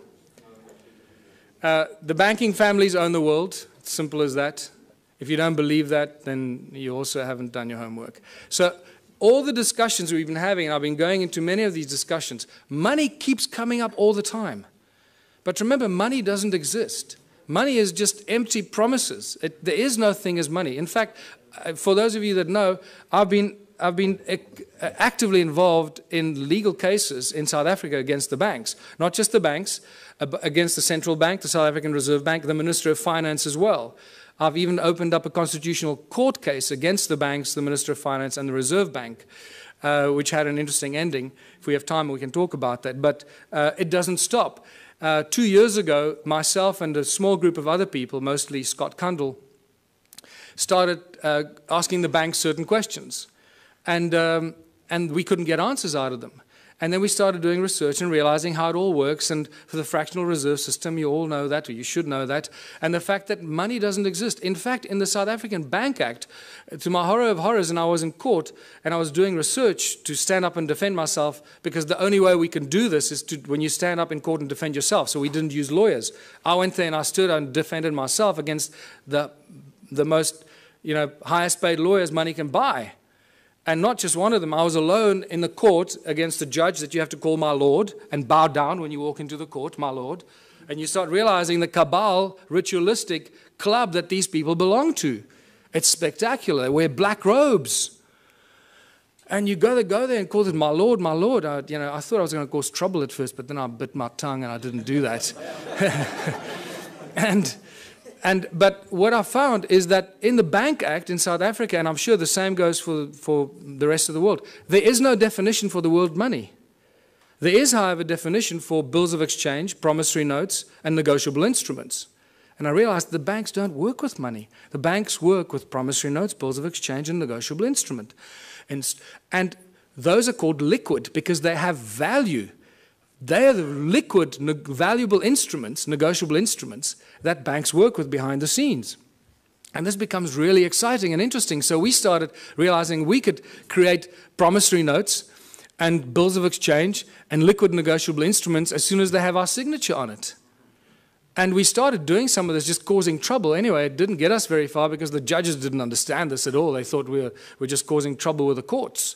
But nevertheless, what we managed to do in the 3 Supreme Court cases that I defended myself against these banksters, we managed to get very important things out of the lawyers or the bankers. They admitted to everything we accused them of.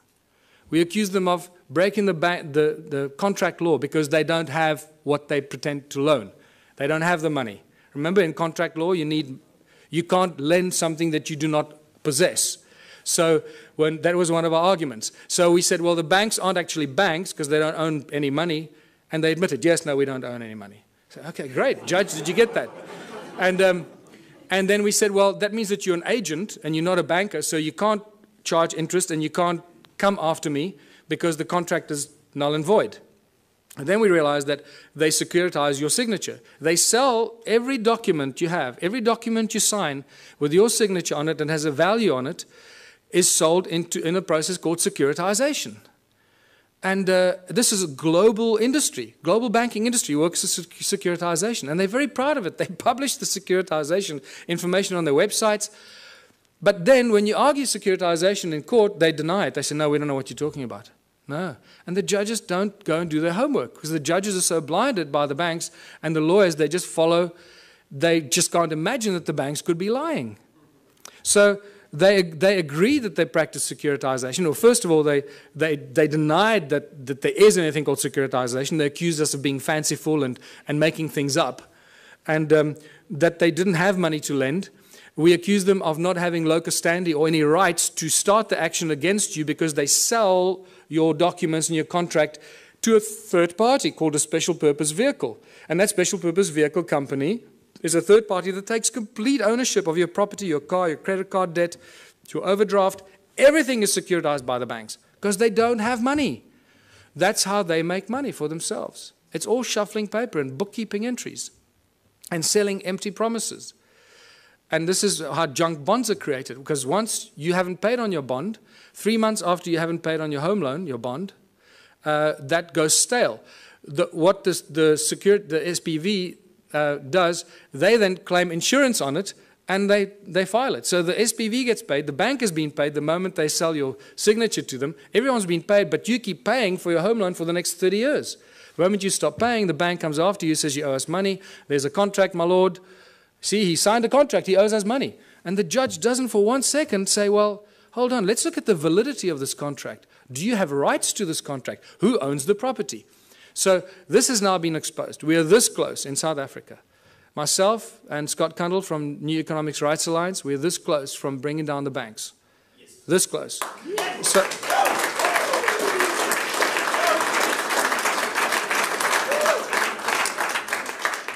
because they're just lying thieves. What you're talking about, the global banking industry, people, is nothing more than the largest legalized organized crime syndicate. That's what it is. So they're a bunch of criminals. We've got to do something about it to stop it. So I've got 2 cases against the banks now. One of 5 counts of fraud, which they haven't argued any of the points. They've argued why I'm claiming all the money that I'm claiming. They're not arguing any of the points. And Scott Kundle has got a case with the New Economics Rights Alliance, which has become the 3rd largest non-profit organization in South Africa in the last 6 months, about 160,000 members. He's launched a case of unconstitutionality against all the banks. We're about to launch criminal charges against the banks, full-blown criminal charges, because the evidence is just becoming overwhelming. And all it's going to take now, one judgment. If there are any mathematicians here, you can see the complete insaneness of this. Out of thousands and thousands and thousands of court cases, people against banks, not one person has ever won a case against the banks. Just think about that. Clearly, this is stacked in favor of the banks. Clearly. And the judges are either paid off or they're too stupid to understand what's going on. But things have changed.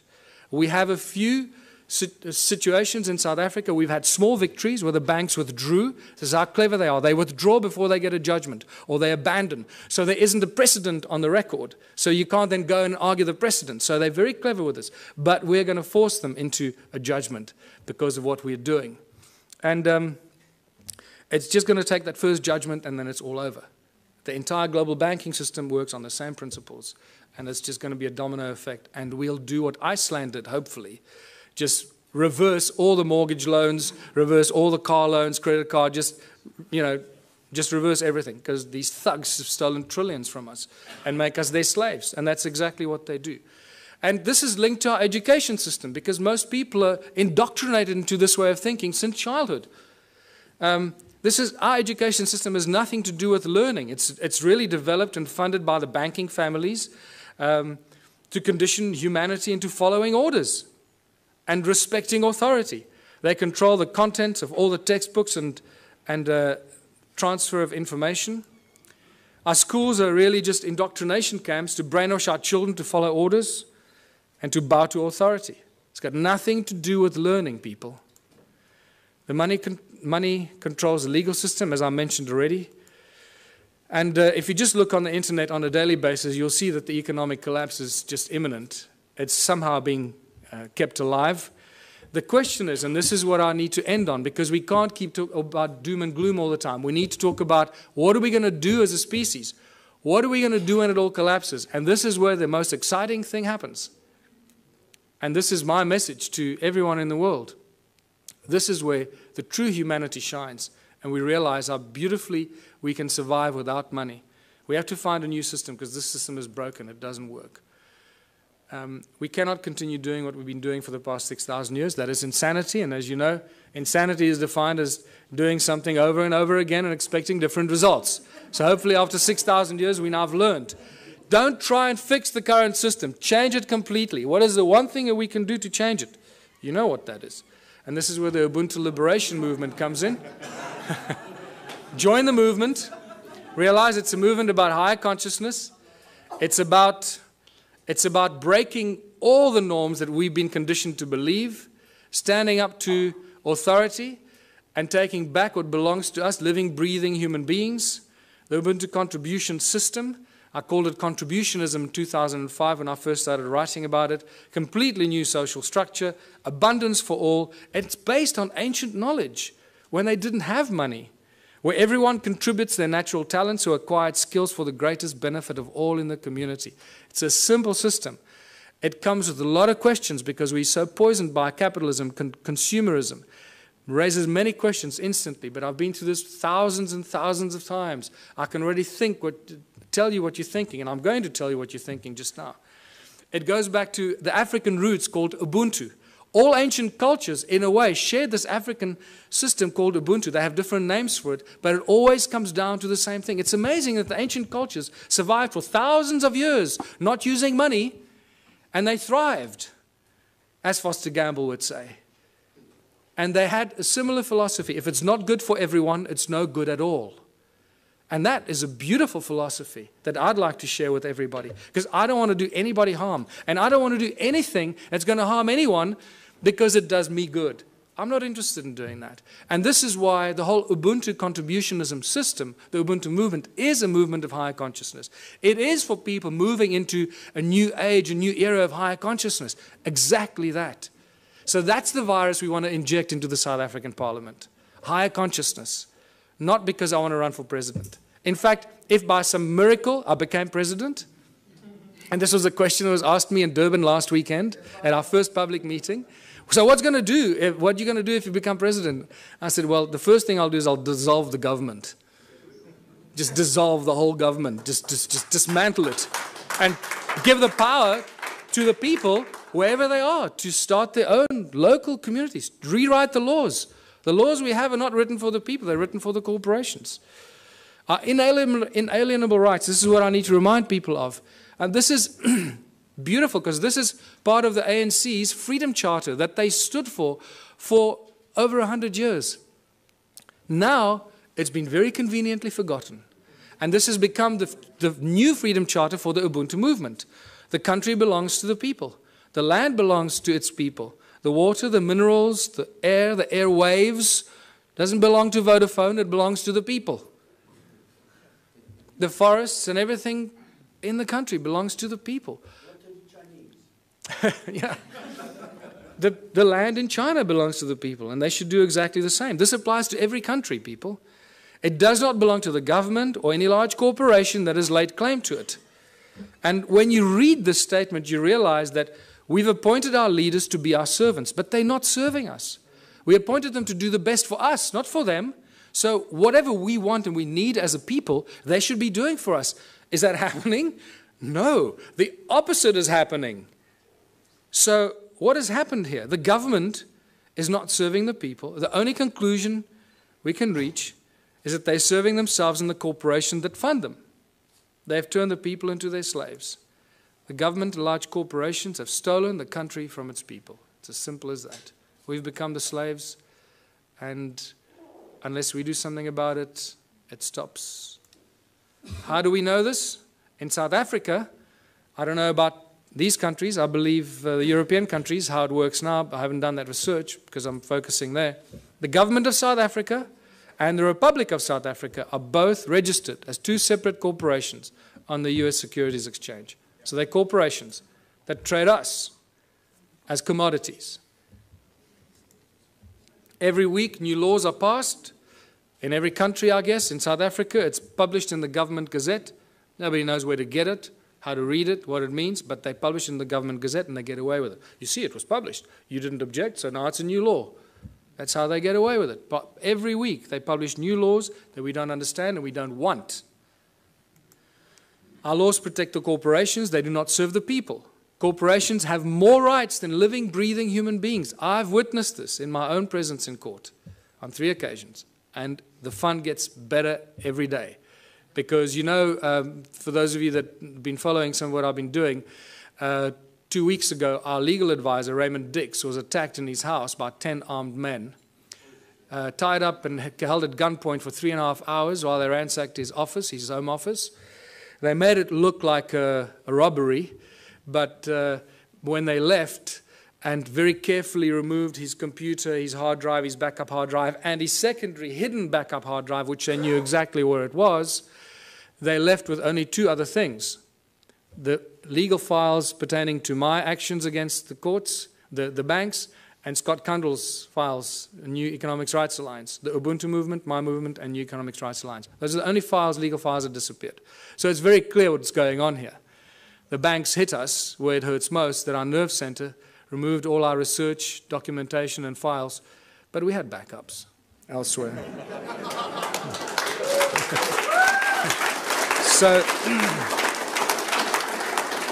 So now it's obvious, you know, if they take me out, they just created another martyr. So bring it on. I don't care. I know where I'm going. I'm going to sit on the right-hand side of Jesus.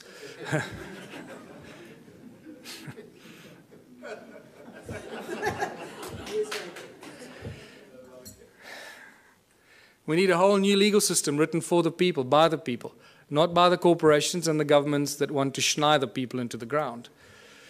Everything in South Africa and in other countries belongs to the people. Eskom, for example, is the electricity supply giant that supplies most of Africa with electricity. All the installations of Eskom belong to the people. The coal they use that they get out of the ground to charge us for the electricity belongs to the people because the coal belongs to the people. Sasol is the coal to liquid petroleum company that was paid for by the taxpayer. The technology was developed from German technology in the 1920s. That was paid for by the South African taxpayer, all the early installations for Sasol. So all the fuel that we should be driving on in South Africa, we should have virtually for free because all the components belong to the people. The railways run every day, but they don't transport people. They transport coal and wood. Everything for the corporations, nothing for the people. You can't catch a train anywhere in South Africa. And so it goes. The forestry, the minerals. Forestry, between Sappi and Mondi in South Africa, they own more than 1 million hectares of land that they somehow managed to take possession of. Who gave it to them? The people didn't agree to give it to them, but it belongs to them. So you can see how this theft of the land and all the inalienable rights of the people of the land have been stolen and given to corporations. So the government and the large corporations have stolen the country from its people. It's obvious. What do the people need? This is where we start seeing the beautiful side and how simple things can be. What do we need? We need food, water, love, friendship, homes, tables, chairs, knives, forks, gardens, clothes, technology, healthcare, arts and culture. We need everything that each and every one of you can imagine and beyond. We need everything, and we should have all of it because there should be no hurdles to achieving this and having that, right? We do not need money. Did you see money anywhere in that list? No, we don't need money. Money gets in the way. Money is the obstacle, is the hurdle to all progress. Money does nothing. People do everything. People plow the lands, grow the food, build the bridges, build the rockets, solve the mathematical equations, create the technology. People do everything. Money does nothing. Money is just the obstacle to all this incredible progress. People create the arts and the culture. Money does nothing. The origins of money goes back to Sumeria once again. These Sumerians, the first forms of money were really little clay tablets. They were tokens of exchange. And then eventually they started minting them, as you know. So for millennia, great minds have stood up against the abuse of humanity through money. It's not something new. Julius Caesar stood up against the money, the powers of money. It took back from the money changers the power to coin money and minted coins on benefit of all. With this new plentiful supply of money, he established many massive construction projects and built great public works. And we all know what happened to Julius Caesar. St. Thomas Aquinas in 1225 said that the charging of interest is wrong because it applies to double charging, charging for both the money and the use of money. In fact, church law in the Middle Ages forbade the charging of interest on loans and even made it a crime called usury, which we know very well today. And even Jesus, in his last year of life, probably the only physical force he ever applied was threw out the money changers out of the temple because they were abusing the people. And this is by far the most cutting statement made in recent times, Thomas Jefferson, because this is what we find ourselves in today. I believe that banking institutions are more dangerous to our liberties than standing armies. If the American people ever allow private banks, remember all our banks in the world, virtually all the banks are private banks, private corporations, whose interest is making profit at all cost.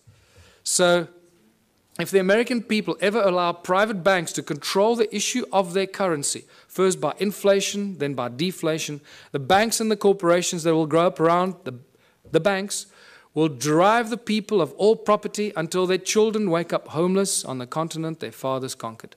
That's where we are standing today. All over the world, this is the situation we're in. Money is the obstacle to all progress. It does nothing for society. It is the absolute tool of control by those that control the issue and the printing of money. That's why when I say they own the world, they do. They literally, physically own the world and each of one of our asses. It prevents the natural flow of free energy. And that is very important to this weekend's activities here. Money prevents the natural flow of free energy. So I beg you, everyone present here, remember, it's about free energy, not I'm going to make $1 billion out of this energy. Give it away for free. It'll come back to you in ways you cannot imagine. Do that one thing for humanity. If you find any source of free energy, don't try and make zillions out of it. It will kill you or they will kill you before you can get it out there. Money is the primary cause for the 7 deadly sins. We all know the 7 deadly sins, or have we forgotten them already?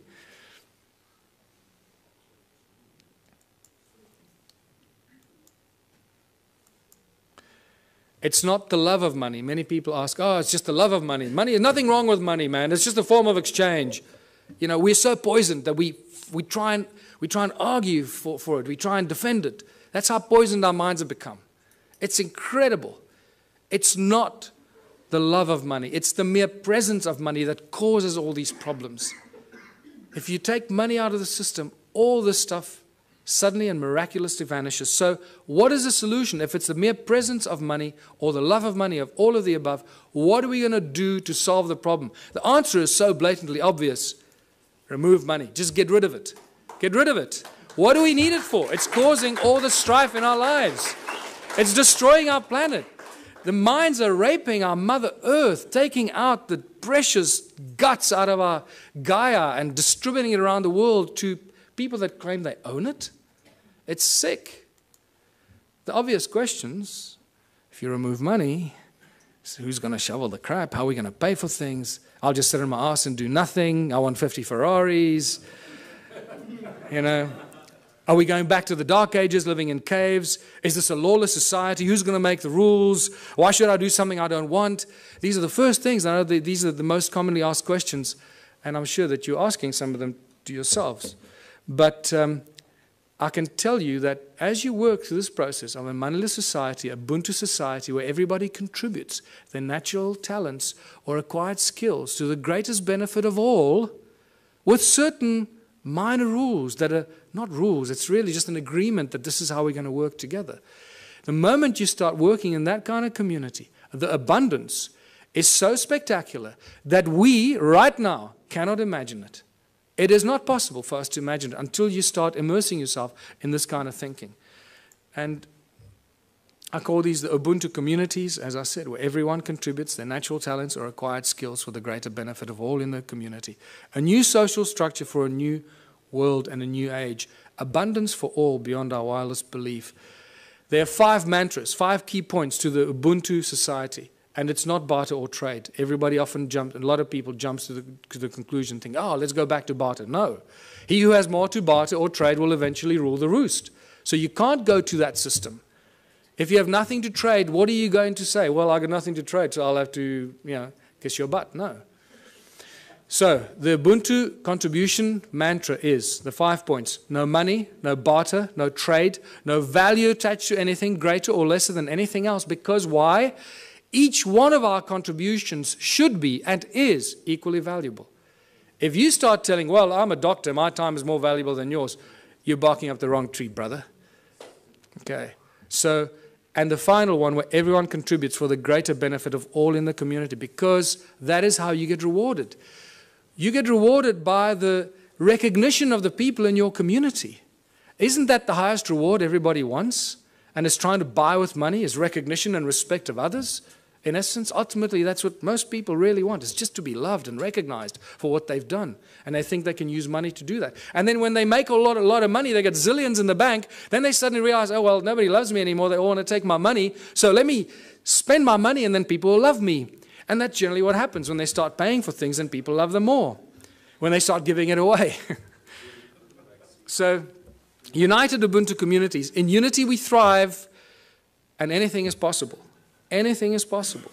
A world without money. There's no crime, no envy, no gluttony, no greed, no hoarding, no hierarchy. And the whole Ubuntu, the Ubuntu movement and the Ubuntu party has no hierarchy.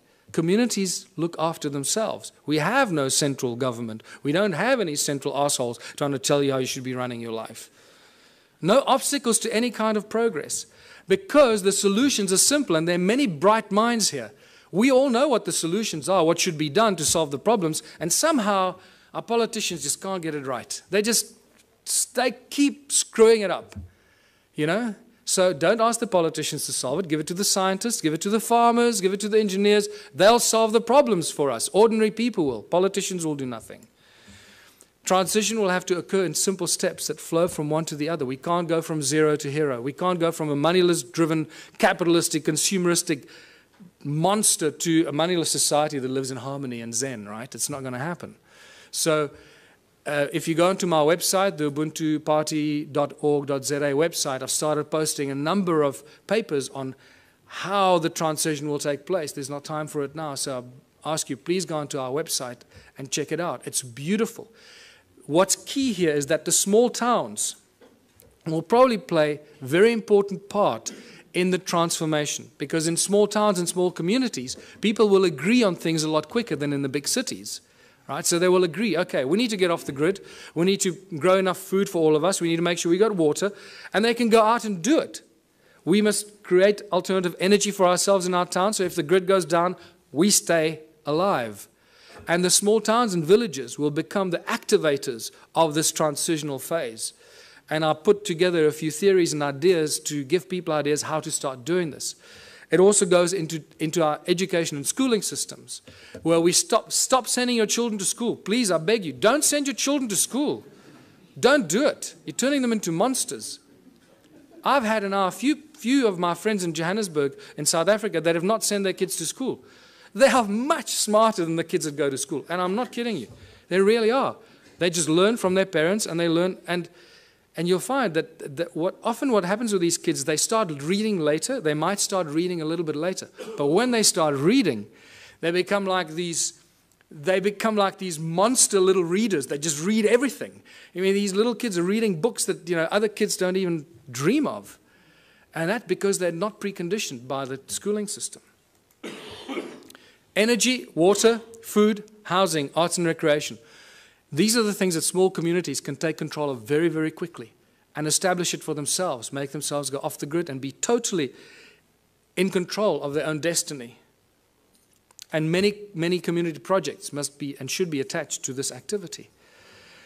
Absolute abundance on all levels. Once you start doing this, food, science, culture, community, abundance on all levels. Now I'm going to give you a small example. You've got to use your imagination here because there's not enough time now and we've got to finish off here. So imagine in a little town that I live, we've got a river, we've got a fish farm, we've got a dairy farm, we've got a bakery, we've got a wood factory, a metal factory. The community starts to work in these projects. The whole Ubuntu thing means that, and contribution means that everybody must contribute 3 hours a week towards one of these community projects. That's all you have to do, 3 hours a week. A little town of 1,000 people, it's 3,000 hours a week. No municipality or town council can afford 3,000 hours a week salaries for people to do this work. Can you see how that's dramatically shifted the status quo and the equilibrium? How much we can produce if we just work for 3 hours a week on basic projects. Producing milk, cheese, butter, fish, breeding fish, baking bread, growing vegetables, and so forth. So now the community has been doing this for 6 months or a year, and they've established abundance on all levels, where all the people in that community that participate, that's why I called it contributionism, that participate and add their talent and their skills and their time, get everything, not for free, but virtually for free, so cheaply that the rest of the stuff, and also there's a principle where you create 3 times as much as you need for your own community. And I structure everything in the Ubuntu philosophy on the sacred geometry principles, 3366. So you produce 3 times as much as you need for your community. Why? Because there'll be other communities that can't produce what you're doing, so you'll be actually helping them while they're helping you with the things that you can't produce. So, and by the end of that, there's so much abundance because you're doing it 3 times that whatever you don't consume in your own little village or town, what are you going to do with? You're going to make it available on farmers markets and stores in your town for the surrounding communities. The moment you achieved that state, you've created the domino effect. Because what's going to happen to all the neighboring towns? All the people from those towns are going to come buy your bread, your milk, your cheese, your whatever it is you produce. Because it's going to be a fraction of the cost they pay for it in their own town. There's your domino effect. There's your trigger point. So think about it from that perspective. At the outset, it sounds like a huge thing. Wow, how are we going to go from there to a moneyless society? I believe that I've just taken you through a very simplistic example of how small towns and small villages and communities can be the trigger points and the examples that start the domino effect. Once the first town is set up, it's impossible for the surrounding towns to stay alive. They will have to follow the same example. Otherwise, all their businesses will close down. And when they do close down, then they will follow your example. So either they will do it willingly or they'll be forced into it because of stupidity. In the Ubuntu communities, children follow their passion and their dreams. The education system changes completely. There are no classrooms. Children learn real, practical skills. So by the age of 16, they've done everything. They've baked the bread. They've worked in nuclear laboratories. They've built rockets. They've built homes. They've built earth ships. They've planted seedlings and grown fruit. And they'll be so wise by the time you're 16 because you've had all this experience. You'll be smarter than all the professors in the world thrown together today. So,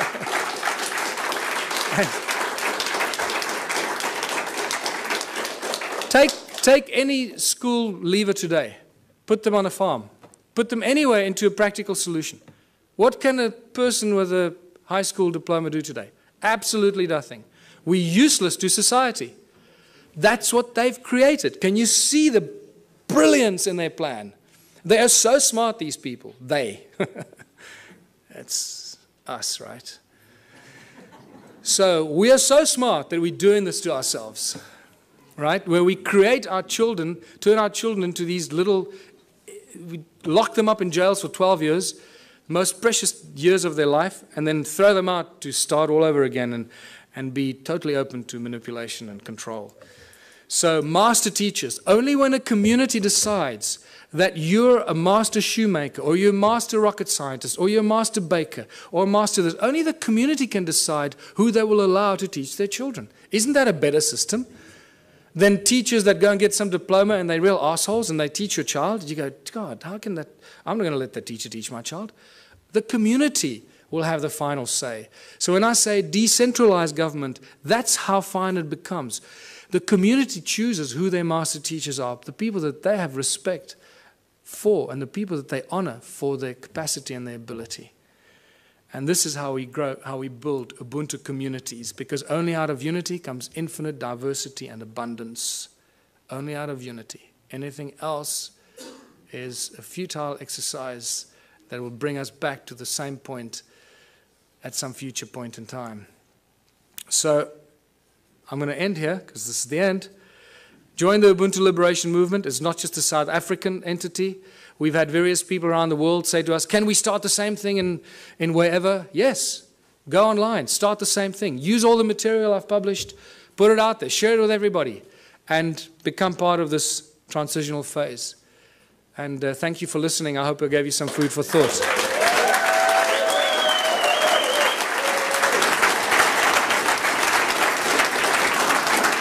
Thanks very much. Please wait one moment. People are coming up to me and asking me, what can we do after the conference? Now, one of the things we can do after the conference, Michael needs exposure, big time. We need a buzz going around.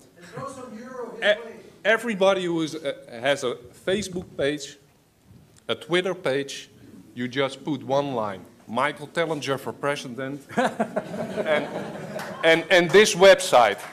People are going to pick it up sooner or later on the internet, and it's going to be recycled, recycled, recycled, recycled. It's safer, we're going to get the word out, and the ball is going to roll. Okay. Thank you. Dit was de uitleg van de campus.